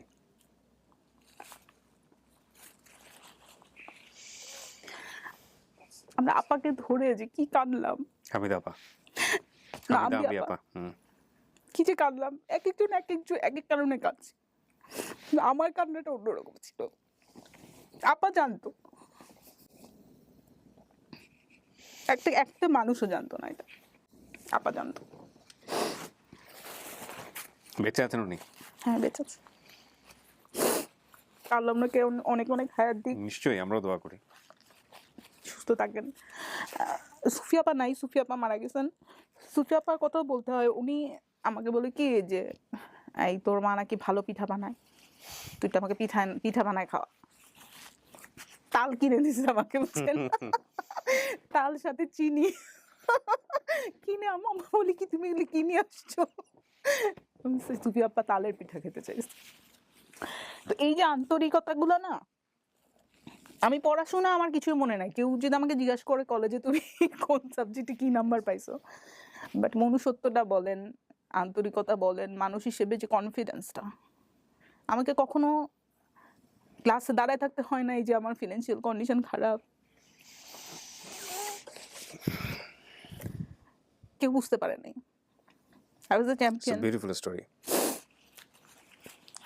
আরেকটা ব্যাপার হলো যে আমার টিচাররা আমাকে প্রত্যেকটা কাজে ইনভলভ করছেন, প্রত্যেকটা কাজে। আমি সায়েন্স ল্যাবে মানে পারলে ঝাড়ু দিই, মানে এরকম বসে থাকতাম। মানে আমাকে সায়েন্স ল্যাবের বাইরে দেখলে টিচাররা বলতো, "এই তুই এখানে কি করিস?" I was not first, second, third girl in college. I was not head girl even. But I was something on my own ওই সময়ে, যেখানে ফিনান্সিয়াল কারণে আমাকে কখনো নিচু হইতে হয় নাই। এবং নাসরিন আপা আমাকে একদিন বললো কি বুদ্ধি করে, "দেখো সবাই যে অন্য মানে প্রত্যেক কোচিংয়ে তো একজন করে থাকে, ক্যাপ্টেন টাইপের থাকে। তো আমাকে বললো, অন্য কেউ যদি তোমার কাছে টাকা খুঁজে, তুমি তো টাকা দিচ্ছ না, এটা জেনে যাবে। তো তুমি এক কাজ করো, তুমি দায়িত্বটা নিয়ে নাও।" তো আমি উনার বাসায় কোচিং করতে ওদের টাকা তুলতো, but I was not paying actually. So জিনিসটা যাতে সহজ হয়। সো ওই সময়টা আমাকে আসলে ওই যে 8টা মাস আমি থাকলাম কলেজে, কলেজের পরিবেশ, আমার টিচার, ওই সময়টাই আসলে মানে আমি পরের যতটুকুই যা কিছু হই বা যাই হই, ওই সময়টা আমার কাছে সবসময় হায়েস্ট একটা জায়গা। ফেয়ারওয়েল হলো, তারপর? এরপরে আমি বুয়েটের ভর্তি পরীক্ষা দিব না কোথায় দিব এটা নিয়ে, আর আমাদের সময় আমাদের জেনারেশনের মনে হয় এটা একটা ছিল যে সবাই ফ্যামিলি মিলে ডিসিশন নিত যে কি হবে। ডাক্তার হবে না, আর যেহেতু আমি রেজাল্ট ভালো ছিল আমার, আমি 816 পেলাম ইন্টারে। এসএসসি তে কত ছিল জানেন? এসএসসিতে 864। হ্যাঁ, তো 816 পেয়ে তো কাঁদতে শেষ, কারণ রেজাল্ট খুব খারাপ। 850 কম মানে রেজাল্ট খারাপ। তো ওই সময় তো মনে হচ্ছিল যে মানে আমি কোথায় লুকাবো, এত খারাপ রেজাল্ট করছি, মানে এরকম একটা অবস্থা। তো পরে আমার আম্মু বললো যে, "দেখো তুমি যদি ভর্তি পরীক্ষায় ভালো একটা জায়গায় চান্স পাও, তাহলে এই রেজাল্ট কেউ জিজ্ঞেস করবে না কোনোদিন।" ইন্টারেস্টিং বিষয় হচ্ছে আমাদের ব্যাচ অথবা আমাদের পরে একটা ব্যাচ, এই যে মার্কিং ব্যাপারটা, এটা আমাদের ব্যাচ পর্যন্তই ছিল। স্টার পাওয়া, স্ট্যান্ড করা, তারপর থেকে গ্রেডিং চলে আসে। গ্রেডিং। তো 2টা কোচিংয়ে ভর্তি হওয়ার পরে আমি সব ভর্তি পরীক্ষায় 100তে একেবারে 90, 80 এরকম পাচ্ছেন। ছক্কা মারছি আর কি একদম হুম। মেডিকেলের ভর্তি কোচিংয়ে। আর যখনই আমার রিটেন পরীক্ষা শেষ হয় ইন্টারের, পরদিন থেকে আমি টিউশনি করা শুরু করি। আচ্ছা। কারণ আমি তো ওই যে যেটা বললাম ছোটবেলা থেকে আমি চাচ্ছিলাম যে আমার আব্বু আমাকে একটু সাপোর্ট দিবে। হুম, হুম। তো অনেক টিউশনি করতাম আমি। এবং আমি ইচ্ছা করে বুয়েটের কোচিংয়ের টাইমটা ছিল হলো বিকালে। হুম। আমি ইচ্ছা করে ওই টাইমটা দিতাম। যাতে ওই কোচিংয়ে না যেতে হয়। ওকে। কারণ আমি I was not happy যে বুয়েটে। তো যেদিন ভর্তি কোচিং পরীক্ষা অ্যাডমিশনের জন্য যাওয়া হয়েছে আমি আর আম্মু গেছি। তখন ম্যানেজার বলল যে, "আপা এরকম ২ টা ডিভিশন আছে। একটা হলো যে ইঞ্জিনিয়ারিং আরেকটা হলো আর্কিটেকচার। তো ৫,০০০ টাকা দিলে আপনি ইঞ্জিনিয়ারিং সব পাবেন। আর ১,০০০ টাকা যদি এড করেন তাহলে আপনি আর্কিটেকচারও একটা ক্লাস হয় শুক্রবারে। ওই ক্লাসটাও সে করতে পারবে কোচিং এ? কোচিংয়ে।" তো আর্কিটেকচার শব্দটা এর আগে ফিরি ক্লাস 8 এ। ক্লাস 8 এর হবি ক্লাস হতো আমাদের। তো একদিন আমাদের টিচার জিজ্ঞেস করলেন যে, "কে কি হতে চাও?" প্রথম আমাদের জিজ্ঞেস করলো যে, "কে কি হতে চাও?" হ্যাঁ? তো হতে চাই যেহেতু সবাই পটাপট ফার্স্ট যারা 1st to 10th তারা তো ক্লাসের মানে হুম, এলিট গ্রুপ। হুম। তো তারা বলা শুরু করলো, "আমি এটা, আমি ওটা।" তো আমাদের ক্লাসের 2nd গার্ল ছিল সুমি নামে একজন। তো সুমি তো সুমি দেখলে এখন হাসবে। তো ও যেটা হচ্ছে, ও ১ম বলছে যে, "আমি আর্কিটেক্ট হতে চাই।" তো আমরা সবাই ওয়াও! আর্কিটেক্ট হতে চায়। আচ্ছা ওরা তো ভালো স্টুডেন্ট। আর্কিটেকচার কি কিন্তু জানি না। হুম। আমি বুঝছি যে এগুলা হলো ভালো স্টুডেন্টদের সাবজেক্ট। সেগুলো আমার চাওয়া যাবে না। এগুলো তো আমার চাওয়া যাবে না। হুম। আর্কিটেকচারে ও সুমি পড়তে পারে ওটা ঠিক আছে। হ্যাঁ? পরে আমি টাট্টু এই অ্যাডমিশন পরীক্ষার ইয়েতে বলল যে ৳১,০০০ টাকা দিলে অ্যাডমিশন আর্কিটেকচারে? আর্কিটেকচারে ভর্তি কোচিং করা যাবে। হুম। তো আমি বললাম এটাতে কি করায়? সেটাতে একটু আঁকাআঁকি হয় এই শেষে। তো আমি আবার আমাদের ক্লাস 8 পর্যন্ত ড্রয়িং সাবজেক্ট ছিল, সেলাই হুম। ছিল। আমি আবার এগুলোতে খুব ভালো ছিলাম। হুম। তো টিচাররা পছন্দ করতো আমাকে। তো আমি বলছি, ঠিক আছে আমি তো ড্রয়িং ভালোই পারি। তো আর্কিটেকচারটা আম্মুর দিকে তাকাচ্ছি ৳১,০০০ কি আছে নাকি? তো আম্মু আস্তে, আস্তে করে বলতেছে আছে। তো আম্মু পরে বলতেছে, আমি তো মানে কি করব? আমি পারলে ৳৫,০০০ টাকাটা বাদ দিয়ে ওই ৳১,০০০ টাকাটা শুধু নেই। হুম, হুম। বাট ওইটা তো কম্পালসরি ওটা দিতেই দিতেই হবে। হবে। হ্যাঁ। আদারওয়াইজ তো আর্কিটেকচার। তো পরে আম্মু বলল যে, "না, তুমি নাও। এটা করো।" তো আমি যেটা করতাম ওই ইঞ্জিনিয়ারিং এর ক্লাসের সময় টিউশনি করতাম। একদিনও যাই নাই। আর ওই আর্কিটেকচারটা করতে। আর্কিটেকচারের শুক্রবারের ক্লাসটা করতাম। কারণ ওই ক্লাসে আরো মজা ছিল কি ভিকারুননিসা সব মেয়েরা আসতো। ও ওকে। ওখানে সব দেখা হইতো বিকজ ইঞ্জিনিয়ারিং ছিল এতই ছেলে আমাকে একটা সেকশনে দিল যেই সেকশনে সব ছেলে আমি একলা মেয়ে। ও আমি এরকম সোজা করে যাইতাম, যেয়ে ফার্স্ট বেঞ্চে বসতাম, বোর্ড দেখতাম, ক্লাস করতাম, আবার এরকম সোজা হয়ে বের হয়ে আসতাম। কারণ আমরা তো ওই যে কোয়েট ছিল না, হ্যাঁ। কোয়েট ছিল না, মেয়েদের স্কুল আর হুম। আমি খুবই ছেলে বিদ্বেষী টাইপের মানুষ। হ্যাঁ, কারো বাসায় ছেলে হইলে মানে শেষ। আমি এদিক দিয়ে আহা দেখো ওদের তো অবস্থা খারাপ আরকি এখন থেকে। বিকজ উনি ওনার ফ্যামিলিতে দেখে নাই তো। দেখে নাই। ৩ টাই বোন। হ্যাঁ, হ্যাঁ। সো পড়েছে আমাদের ওরকম। একটু ছেলে বিদ্বেষী টাইপের মেন্টালিটি আরকি ওকে। আমার। হুম। তো ওইজন্য আমি ছেলেদের ব্যাচে পড়বো না বেশি। আর ওই টাইমে আমি টিউশনি করব। আর ইঞ্জিনিয়ারিং তো এমনিতেও আমার বুয়েটে ভর্তি হওয়ার কোনো ইচ্ছা নাই। সো আমার তো এটা নিয়ে মাথা ব্যথা আমি একদম কুল ওই সময়ের জন্য। হুম। কিন্তু মেডিকেলে আমি খুব ভালো করতেছি। আমার স্যাররা খুব ভালো এক্সপেক্ট করতেছেন যে ঢাকা মেডিকেলে তুমি চান্স পাবা। তুমি খুব ডেডিকেটেডলি এখানে পড়তে থাকো এবং আমি খুব একদম ফার্স্ট হুম। ইয়েতে আমি চান্স পেয়েছি। ওকে। এরপরে আমি বুয়েটে ভর্তি পরীক্ষার দিন গেলাম। হুম। আমাদের ৫ ঘন্টার পরীক্ষা হতো এবং হুম। সেদিন সারাদিন বৃষ্টি হইলো। বৃষ্টিতে ঢাকা শহরে সবাই ঠেলাগাড়ি ওই যে ঠেলাগাড়িগুলো আছে না? ওইটাতে করে বসে, বসে মানুষ ট্রান্সপোর্ট হচ্ছিল। কারণ জি। কোনো গাড়ি ঘোড়া চলতে পারতেছিল না। হুম। তো ৫টা পর্যন্ত আমরা পরীক্ষা দিলাম। ভিজে, ভিজে পরীক্ষার হলে ঢুকলাম। সেই ৪-৫ ঘন্টা ওই ভিজা জামা নিয়ে বসে, বসে এবং বুয়েটের ইতিহাসে ভর্তি পরীক্ষার দিন কারেন্ট গেছে এরকম নাকি হয় নাই। এটা টিচাররা বলছে ঐদিন যে টিচাররা বলছে যে, "আমাদের তো সোলার আছে, আমাদের সবকিছু কাটছে। তোমরা চিন্তা করো না।" বাইরের আবহাওয়া দেখে আমরা একটু ভয় পাচ্ছিলাম যে কি হবে। "তোমরা চিন্তা করো না। পরীক্ষা আমাদের দাও। পরীক্ষা ভালো হবে।" কারণ লাইট কারেন্ট যাবে না কখনো। কারণ আমাদের ওকে। সোলার আছে সিস্টেম আছে। সাপোর্ট করবে, হ্যাঁ। কারেন্ট চলে গেল। কারেন্ট চলে গেল তখন স্যাররা কি করবে? স্যাররা মোটা, মোটা মোমবাতি কতগুলো আমাদেরকে দিল। ও তো আমরা মোমবাতি খাতার সামনে সামনে নিয়ে বুয়েটের ভর্তি পরীক্ষা চিন্তা করেন। প্রেস্টিজ পুরা শেষ আরকি।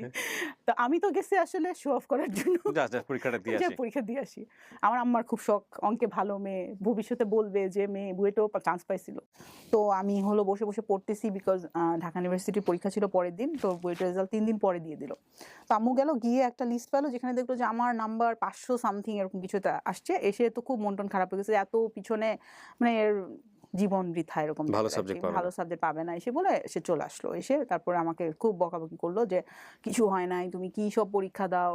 একটা মানুষ পরীক্ষা দিলে ভালো হয়, এত পড়লা, কি ভালো অঙ্কে তুমি" এই সেই অনেক বকা-টকা দিল। এরপরে হলো না। তখন কোচিং থেকে আমার আব্বুকে ফোন করলো। তখন আব্বুর একটা মনে হয় কোথায় অফিসে একটা ফোন ছিল কিছু একটা। তো ফোন করে বলল যে, "আপনার মেয়ে তো আর্কিটেকচারে চান্স পেয়েছে। ও তো সম্ভবত আমি 35তম হয়েছিলাম তখন। আর্কিটেকচারের জন্য আলাদা করে পরীক্ষা আর হতো? আলাদা মানে ১ টা ঘন্টা আলাদা পরীক্ষা হয়। ওকে। ওটার মার্ক প্লাস আর্কিটেকচারের মার্ক। দুটোকে যোগ করে? দুটোকে যোগ করে। ওকে। তো আপনার মেয়ে তো 35তম হয়েছে, আপনারা জানেন না? ভাব বললেন, "না, আমরা তো জানি না।" তারপরে আব্বু বাসায় এসে যেয়ে বলল যে, 35তম আমি তো পালায়, পালায় আছি আম্মুর থেকে যে বকা-টকা শুনতে হচ্ছে। ১ সপ্তাহটা আমার জীবনের এই পর্যন্ত সো ফার সবচেয়ে ভয়ংকর একটা পেইনফুল সপ্তাহ ছিল। কারণ সবাই বিভিন্ন উপদেশ দেওয়া শুরু করল। ও তো মেডিকেলে চান্স পাবেই। বুয়েটে চান্স পেয়ে গেছে। ঢাকা ইউনিভার্সিটিতে ভালো সাবজেক্টে চান্স পাবে। এখন ওর কোন দিকে যাওয়া উচিত? ওকে। একটা হচ্ছে যে হয়েছে একটা বেস্ট সেটা ঠিক আছে। কিন্তু হ্যাঁ। সবগুলো যদি বেস্ট হয়ে যায় হ্যাঁ। তখন ডিসিশন নেওয়া কঠিন। কোথায় যাওয়া উচিত? এখন এটা নিয়ে বিভিন্ন আম্মুরাও পরামর্শ চায়, আত্মীয়স্বজনদের কাছে অবশ্যই হুম। মুরুব্বিদের কাছে। কেউ বলে এটাতে বেশি নাই, সরকারি চাকরির নাই। এটা সেটা অনেক কিছু হুম। বলে টলে ফাইনালি আমি ডিসাইড করলাম যে মেডিকেলের পরীক্ষাটা আর দেওয়া উচিত হবে না আমার।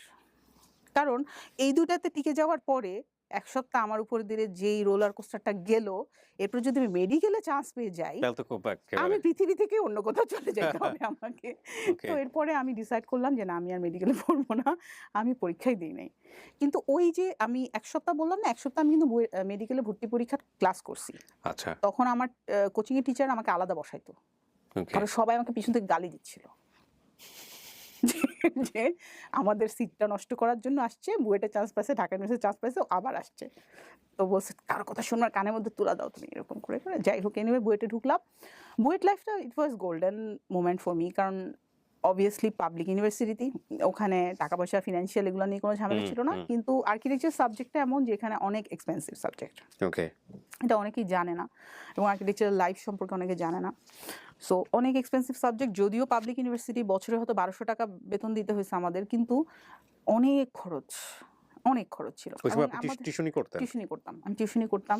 আপনাদের জন্য অনেক সহজ কিন্তু। আমি ঢাকা ইউনিভার্সিটিতে পড়েছি তো। হুম, খুব স্বাভাবিকভাবে যখন একজন টিচার বাছাই করে, হুম, হুম। বুয়েটের টিচার আর ঢাকা ইউনিভার্সিটির টিচার ডেফিনিটলি বুয়েটকেই চুজ করে। চুজ করে। আবার এখানে ঢাকা ইউনিভার্সিটিতে পড়ো, কোন সাবজেক্টে পড়ো সেটাও দেখে। হ্যাঁ। সো এইজন্য আপনাদের জন্য কম্পারেটিভলি ইজি। হ্যাঁ, হ্যাঁ? সো তখন দেখা গেছে যে ১ম দিনই যখন এত বড় একটা লিস্ট ধরায় দিল, আমার আব্বুর ধারণা ছিল, আর্কিটেকচারে যখন ভর্তি হলাম, আমার আব্বুর ধারণা ছিল যে আব্বুর প্রেসে কিছু বন্ধু-বান্ধব ছিল।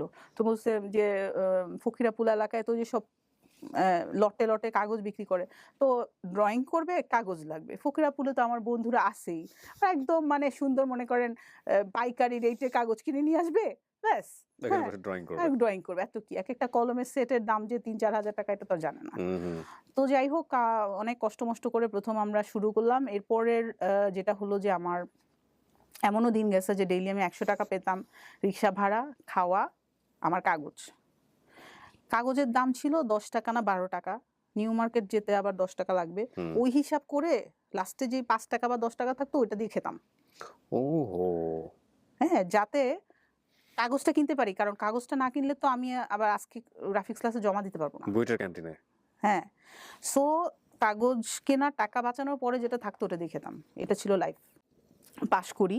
আ তখন I was top 10 among my class এবং মানে it is very difficult to be top 10 হ্যাঁ? ওয়াও! যে আমি all through বুয়েট লাইফে আমি প্রফেশনাল একটা অফিসের সাথে কাজ করতাম। আমাদের আর্কিটেক্ট এনার খান। আ অফিসের নাম ছিল তানিয়া করিম এনার খান। হুম। তো ওনাদের অফিসে আমরা অলমোস্ট মানে পড়ে থাকতাম। ওনার সাথে মানে স্টুডেন্ট লাইফ থেকেই আমি কাজ করতাম। আ বলতে গেলে যেই সাপোর্টটা স্টুডেন্ট হিসেবে দরকার ছিল স্টুডিওর বাইরে, সেই সাপোর্টটা ওনার কাছ থেকে পেলাম। উনি এসে বলল যে, "কালকে সকালে তো দেখা হচ্ছে অফিসে।" হ্যাঁ? সো ইন্টারভিউ দেওয়ার সুযোগ হলো না আরকি। ওয়াও! পরদিন সকালে অফিস তো শুরু করে জয়েন দিলাম। করলেন। হ্যাঁ। আর এর আগে আমি 5th ইয়ারে নর্থ সাউথ ইউনিভার্সিটিতে গ্র্যাজুয়েট অ্যাসিস্ট্যান্ট হিসেবে কাজ করছিলাম। ওকে। 5th ইয়ারে আমার যখন থিসিস চলে তখনই আমি অ্যাসিস্ট্যান্ট হিসেবে, টিচিং অ্যাসিস্ট্যান্ট হিসেবে কাজ করি। পরে গ্র্যাজুয়েট অ্যাসিস্ট্যান্ট হিসেবে কাজ করি নর্থ সাউথ ইউনিভার্সিটিতে এবং এরপরে ১-১.৫ বছর আমি আরেকটা ইউনিভার্সিটিতেও পড়াই। সেখানে পড়ানোর পাশাপাশি মানে কারণ আমার একটু যেহেতু ফ্যামিলিকে সাপোর্ট দিতে চাচ্ছিলাম, বোনগুলা তখন মাত্র পড়াশোনা করছে, বাবা মাকে একটু ভালো জায়গায় রাখা, ওইটাই মেইন মুখ্য কারণ ছিল আর কি, আর কোনো ইন্টেনশন ছিল না জীবনে। তো যেটা হলো যে তখন চিন্তা করলাম বের হওয়ার পরে যেদিকেই যাই দেখি যে সবাই এত এত সিনিয়র, এত এত সিনিয়র। আমার এক টিচার একবার বলছিলেন যে তুমি যতদিন পর্যন্ত তুমি স্টুডেন্ট আছো ততদিন তুমি আউট অফ কম্পিটিশন, যখনই তুমি স্টুডেন্ট থেকে চলে গেলা পরদিনই তুমি কিন্তু এই যে দুনিয়াটা, এই দুনিয়ার সবচেয়ে ছোট মেম্বার, এক্স্যাক্টলি, এবং মহাজাগতিক কম্পিটিশন একটা মানে বিশাল একটা সমুদ্রের আমি একটা ছোট ক্ষুদ্র কণা ক্ষুদ্র হিসেবে কণা, মনে হলো true. নিজের কাছে। তো তখন মনে হলো যে আমাকে কোনো কিছু একটাতে ফোকাস করতে হবে। এবং আমি স্টুডেন্ট লাইফ থেকে সাস্টেনেবিলিটি নিয়ে পড়াশোনা করতাম, চেষ্টা করতাম জানার যে বাইরে কি হচ্ছে, বাংলাদেশে এটা নিয়ে কিভাবে কাজ করা যায়, মানে পরিবেশ বান্ধব ব্যাপারটা। এবং ইউএস গ্রিন বিল্ডিং কাউন্সিল বলে ইউএস এর একটা অর্গানাইজেশন আছে যারা এটা নিয়ে প্রফেশনাল প্র্যাকটিসের ক্রিডেন্সিয়াল দেয়, Okay. যে আপনি ওয়ার্ল্ড ওয়াইড যে কোনো দেশে একজন সাস্টেনেবল কনসালটেন্ট হিসেবে কাজ করতে পারবেন। ওকে, তো আমি টার্গেট করলাম যে আমি ওদের একজন ক্রিডেন্সিয়ালধারী একজন প্রফেশনাল হব। আপনার আগে বাংলাদেশে কেউ ছিল এর আগে আপনার জানা? বাংলাদেশি হ্যাঁ ছিল, বাংলাদেশে আমাদের একজন আপু ছিল, উনি আমেরিকা থাকতেন, দ্যাটস ওয়াই আর কি। Okay, okay. যারা আমেরিকা থাকে তারা অটোমেটিক্যালি ওটা হয়ে যায়। তো But আমি বাংলাদেশ থেকে আপনার বাংলাদেশ থেকে হ্যাঁ ওভাবে করে কেউ করে নাই, আমাদের পরীক্ষা দেওয়ার ওরকম সুযোগ ছিল না। ওকে, তো তখন যেটা হলো যে আমি চিন্তা করলাম আমি যেহেতু বিদেশে যাব না, আমি ডিসাইডেড, কারণ আমি চলে গেলে আমার বোনদের কি হবে, বাবা মার কি হবে, ওই একটা ইমোশনাল ইয়ে। আমার বাবা মা কখনো বলে নাই যদিও, তারপর আমি নিজে থেকেই, আমি কখনো চেষ্টা করি নাই, আমার রেজাল্ট খুব ভালো ছিল, বাট আমি গেলাম না। যাওয়ার পরে আমি চিন্তা করলাম বাংলাদেশে থেকেই আমি ইন্টারন্যাশনালি কারো না কারোর সাথে কাজ করব। ওকে, আমি ইন্টারন্যাশনাল কাজ করার প্রতি আমার একটা ইয়ে ছিল যে আমি কাজ করব। তো তখন ওদের সাথে কাজ করতে গিয়ে আমি ওদের 2014 সালে প্রথম ওদের এক্সামটা মানে আমি পার্টিসিপেট করার যোগ্যতাটা পাই। ওটা পাওয়ার আগের কাহিনী আরও অনেক কঠিন, যাই হোক। তো পেলাম, পরীক্ষা দিলাম এবং 2 নাম্বারের মতো জন্য ফেল করলাম। First time you fail? First time পরীক্ষা 200-তে 160 পেতে হয়, আপনি 58 পেলেন? আমি 158 পেয়ে ফেল করলাম। এই প্রথম আমি ফেল করলাম আর কি জীবনে, এবং প্যাথেটিক এক্সপিরিয়েন্স। তো পরে আবার দিলাম, আবার দেওয়ার পরে পাশ করলাম। ফাইনালি আমি এটাকে বলে leadership in energy and environmental design. হ্যাঁ, এটা বেসিক্যালি পরিবেশ বান্ধব মানে কাজ করার জন্য আপনাকে একটা ক্রিডেন্সিয়াল দিচ্ছে যে আপনি কাজ করতে পারবেন। লিড হ্যাজ লোগো, এবং কোন বিল্ডিং এর সামনে আমরা যে লোগোটা দেখি, ও গুলশানে বেশ কয়েকটা বিল্ডিং আছে। অনেকগুলো আচ্ছা বিল্ডিং আচ্ছা, এই জিনিসটাই এটা। এটা আজকে আমি একটু বলি আপনাদেরকে, আমি যতটুকু বুঝেছি একটু জিনিসটা বলি। বেসিক্যালি এমন কিছু হাই রাইজ স্ট্রাকচার যেটা পরিবেশ বান্ধব এবং সাস্টেইনেবল। পরিবেশ বান্ধব ও সাস্টেইনেবল। পরিবেশ বান্ধব তো আসলে অনেক বিল্ডিংই পরিবেশ বান্ধব না। তো এটা একটা international organisation, highly appreciated organisation, ওটার নাম হচ্ছে লিড। আপনারা গুলশানে বেশ কিছু বিল্ডিং এরকম পাবেন, দেখবেন যে খুবই সুন্দর দেখতে। ওদের সামনে এরকম ছোট করে গোল আকারের একটা লোগো থাকে এবং ওই লোগোটা বিল্ডিং এর সামনে দেয়া আছে। আমি এতদিন বুঝতাম না যে এটা কিসের logo. It's very prestigious. So lead certified this building is sustainable building. বাংলাদেশে ওয়ার্ল্ড ওয়াইড আপনার অনেক প্রজেক্ট আছে, বাংলাদেশে 150টা প্রজেক্ট লিড সার্টিফাইড। ইন্ডাস্ট্রিয়াল প্রজেক্টগুলো বেশি হয়, হাই রাইজ এবং ইন্ডাস্ট্রিয়াল প্রজেক্ট হয়। আর আমি যেটা করি ওদের সাথে কাজ করার পাশাপাশি আমি আরও কিছু সুযোগ আমার আসে। ব্রিটিশ কাউন্সিলের একটা প্রজেক্ট, আমি একটু জাস্ট এখানে আপনার রোলটা একটু জানতে চাই, যে সার্টিফিকেশনের জায়গাটা কি আপনি রোল প্লে করেন নাকি আপনি মেক করার জায়গাটায় রোল প্লে করেন? আচ্ছা, এখানে যেটা হয় যে প্রফেশনাল তো অনেক ধরনের থাকে, এখানে 7-8 রকমের প্রফেশনাল থাকে একটা বিল্ডিং বানাতে গেলে। সেখানে ডিজাইন পার্টটা একজন করে, ম্যানেজমেন্ট একজন করে, আমাদের কাজটা হয় সাস্টেইনেবল কনসালটেন্ট হিসেবে। এই পুরো যে সার্টিফিকেশন পেতে হলে যে প্রসেসটা, এটাতে এই যে সমস্ত প্রফেশনাল যারা থাকেন, আর্কিটেক্ট, আদার ইঞ্জিনিয়ার্স, তাদের সবাইকে গাইডলাইন দেওয়া। আচ্ছা, এটা ভাবে করো, এটা ভাবে করো। ওদের যে সিস্টেম আছে সেই সিস্টেম হিসেবে বিল্ডিংটাকে রেডি করে ফেলা। তারপরে ওরা আসে, এখানে এসে ওরা পুরো যে বিল্ডিংটা কমিশন করেন বলতে ওরা বলতে হচ্ছে ultimately US green building council থেকে একটা টিম আসে। ওদেরকে পে করতে হয় এই বিল্ডিং ওলারই? হ্যাঁ, এরাই পে করবে। এতে লাভ কি তাহলে? হ্যাঁ, যেটা ওই যে ওনার একটা অথেন্টিকেশন পেলো, একটা সার্টিফিকেট পেলো, যে অথেন্টিকেশন পেলো যে আমার বিল্ডিংটা শুধু যে আমি নামে মাত্র বলছি যে আমি কিছু কাগজ লিখে দিচ্ছি তা না, আমি এনার্জি, এটার মেইন 4টা পয়েন্ট। একটা হলো যে এনার্জি সেভ করবে, একটা রেগুলার বিল্ডিং থেকে মিনিমাম 35% এনার্জি সেভ করবে, মিনিমাম 30% ওয়াটার সেভ করবে, হ্যাঁ 30% কার্বন এমিশন কমাবে, এবং ওয়েস্ট রিডাকশন করবে। ওয়েস্ট যে বিল্ডিং থেকে যে ওয়েস্ট প্রোডাকশন হয় এটা আপনার কমাতে হবে, হয় রিইউজ করবেন, হয় রিসাইকেল করবেন। সো এই পুরো প্রসিডিউরটা শুধু ডিজাইনে থাকলে তো হবে না, বিল্ডিংটাতে ইমপ্লিমেন্ট করা হয়। আচ্ছা, Right. ডিজাইন ইমপ্লিমেন্টেশন সবকিছু করার পরে ওদের নিয়োগকৃত টিম আসে, ওরা সেটা দেখে। এসে দেখে ফুলটা চেক করে যে আমরা এভাবে ছিল এভাবে আছে, হওয়ার পরে ইলেকট্রিসিটি বিল দিতে হয় যে আমাদের আরেকটা পাশের বিল্ডিং এর তুলনায় আমার বিলটা যে আসলেই 30% কম, ওরা সেটা কিভাবে প্রুফ বিশ্বাস করতে করবে, হয়। হ্যাঁ। প্রুফ করতে হয়, তারপরে ওরা সার্টিফিকেটটা দেয়। So it's not any documentation, এটা আসলে একটা পুরো প্রসেস একটা। That's beautiful. কিন্তু আমি এটা নিয়ে এটা আমার লাভটা কি? মানে ওই ও সেফটাই এই নাকি যে একটা প্রেস্টিজিয়াস না একটা না অবস্থান? অবভিয়াসলি দুইটাই লাভ। একটা হলো যে আপনি ইকোনমিক্যালি বেনিফিটেড হলেন। একটা লোক যদি 10 লাখ টাকা ইলেকট্রিসিটি বিল দিত, সে যদি 7 লাখ টাকা দেওয়া লাগে তার মানে 3 লাখ টাকা সেভ হলো, হুম। লাইফ লং তার সেভ হলো। আর একটা হলো যে আমাদের বাংলাদেশ গভর্নমেন্টের কিছু নিয়ম আছে, এখন কম শর্তে ঋণ দেয়, ওয়ার্ল্ড ব্যাংকের অনেক ফান্ডিং আসে এখানে ও লিড সার্টিফিকেশন থাকার এটার কারণে? জন্য। ওয়াও! সো এখানে ইনভেস্টমেন্ট অনেক বড় ইনভেস্টমেন্ট সো বাংলাদেশে লিডে আপনার রোলটা কি তাহলে এখন? সাস্টেনেবল প্রফেশনাল হিসেবে। সো উনারা যে সার্টিফাই করে তার মধ্যে আপনিও একজন। হ্যাঁ, আমি একজন হলাম মেইন প্রফেশনাল। ফুল গাইড করে দিই। করে দেওয়ার পরে ওনাদের হয়ে। এটা হলো আমি হলাম ইউএস গ্রিন ও বিল্ডিং কাউন্সিলের হয়ে কাজ সো করছি ইউ কিন্তু। ক্যান মানে আপনি এটা বাংলাদেশেও করেন, সারা ওয়ার্ল্ডেও আপনি করেন। হ্যাঁ, আমি চাইলে দুবাইতেও প্র্যাকটিস করতে পারি এখন। ক্যান ইউ ইভেন ইমাজিন ভিকারুননিসায় ক্লাস 1 এ পড়ুয়া একটা মেয়ে যার আল্টিমেটলি ব্ল্যাক বেল্ট হচ্ছে না, 250 টাকার জন্য সে স্কাউট করতে পারছে না। Wow! What a story! What a story! আমি আপনাকে ইন্টারভিউ করেছি টেলিভিশনে। But there is a difference. এটা আপনিও বোধহয় কিছুটা রিলেট করতে পারেন। আমার অবশ্যই। কাজের জায়গাগুলো একটু মানে প্রত্যেকটা জায়গায় একটু আলাদা। এতটা জানতাম না। জানা হয় না আসলে, জানার সুযোগটাও থাকে না। আমি থ্যাঙ্কস জানাবো আপনার বাবাকে। কারণ আপনার বাবা আমার অনুষ্ঠান দেখে। যে কারণে হয়তোবা আপনি ইন্সপায়ার হয়েছেন যে এরকম একটা জায়গায় আসার জন্য। ওয়াও! What a story! তারপর কি হলো? আপনার নিজের কোনো ফার্ম আছে? হ্যাঁ, আমার একটা কোম্পানি আছে প্র্যাক্সিস আর্কিটেক্টস নামে। এটা আপনার নিজের? আমার নিজের। 13 ওকে। বছর হলো। অ্যাসেট ভ্যালু কিরকম এই কোম্পানির? আহ সেভাবে করে কখনো করা হয় নাই। তারপরও আপনি যদি একটা এস্টিমেশন জায়গা থেকে বলেন। আম এই বছরের জন্য যদি বলি, হুম, অ্যারাউন্ড 3 crore। ৩ কোটি টাকা। হ্যাঁ। She is a lead professional. উনার অ্যাসেট ভ্যালুটা চিন্তা করেন আপনারা। কোম্পানির তো অনেক পরে। একটা জিনিস একটু আমি আপনাদেরকে দেখাই প্রিয় দর্শক এবং শ্রোতা। এটা উনি আপনাদের সবার জন্য নিয়ে এসেছেন দেখানোর জন্য। এইটা হচ্ছে আপনি ফার্স্ট যখন আমি এই লোগোটার কথা বলেছি, এই লোগোটা থাকে। জি, জি, জি। তো ফার্স্ট যখন আপনি একটা কাজ করলেন বাংলাদেশে বোধহয় কোনো একটা বিল্ডিং কে তখন প্লাটিনাম হচ্ছে সার্টিফাইড। Platinum certified. হাইয়েস্ট এটা। মানে লিডের লিডের মধ্যে আবার হাইয়েস্ট। ক্যাটাগরি আছে? জি, জি, জি। ও! বাংলাদেশে ফার্স্ট টাইম এই বিল্ডিংটা এরকম। এই বিল্ডিংটা কোনটা তাহলে? এটা গুলশান অ্যাভিনিউর উপরে সাউথ ব্রিজের একটা কমার্শিয়াল বিল্ডিং। South bridge. হ্যাঁ, আচ্ছা, হ্যাঁ, আচ্ছা। হ্যাঁ। ওটা এটা বাংলাদেশের ফার্স্ট প্লাটিনাম? হ্যাঁ, এটা হলো লিডের তো অনেকগুলো ভার্সন থাকে। হ্যাঁ। একদম লেটেস্ট ভার্সনের কমার্শিয়াল বিল্ডিং ফার্স্ট প্ল্যাটিনাম হয়েছে এই বিল্ডিংটা। ওয়াও! সো এটা আপনার হাতেই হয় আল্টিমেটলি। অসাধারণ। আর এটা কিসের? এটা এটা ওদের আপনি একটা ফটো অ্যাপ্রিসিয়েশন লেটার যে আমি যে সার্ভিসটা দিয়েছি সেটা ওটার খুব জন্য পছন্দ সিইও করেছে। Of US green building council উনি আমাকে এটা দিয়েছেন। আচ্ছা।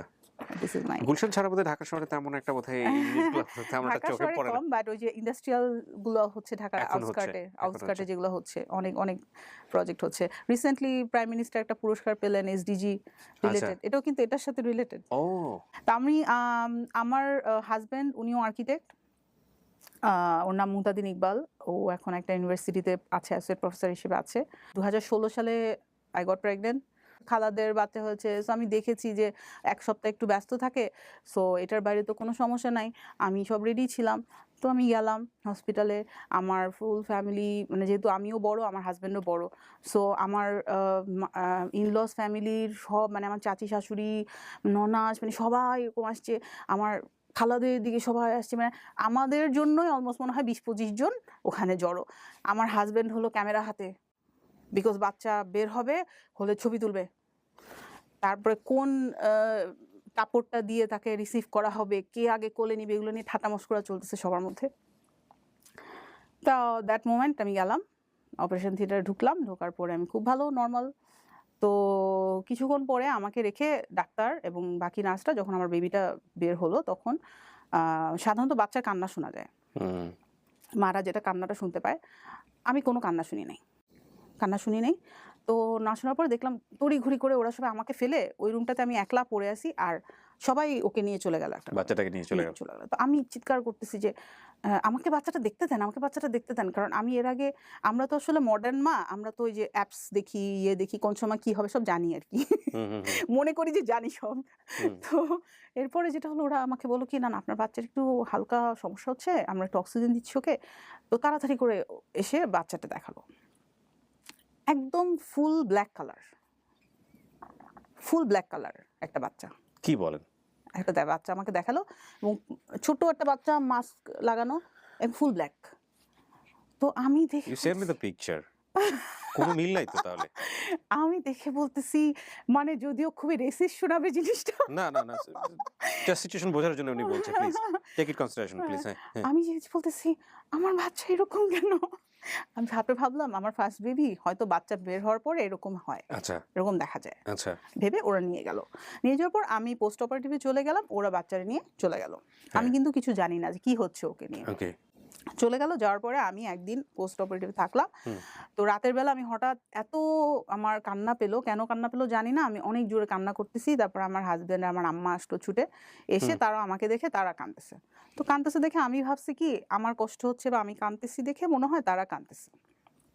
আচ্ছা, স্বাভাবিক আমার কান্না দেখে তাদের কান্না পাইছে এই জন্য কাঁদতেছে, কিন্তু তারা কেন কাঁদতেছে সেটা আমি তখনও জানি না। আচ্ছা। তারপর আমাকে রুমে নেওয়া হলো। একদিন চলে যাওয়ার পরে পরের দিন রাতে আমাকে রুমে নেওয়া হলো। আজকে 10টায় বাচ্চা হয়েছে, পরের দিন রাত 10টায় আমাকে রুমে নেওয়া হয়েছে বা এরকম কিছু একটা নেওয়া হয়েছে। নেওয়া হওয়ার সাথে সাথে আমি আই ওয়াজ হ্যাভিং অপারেশন।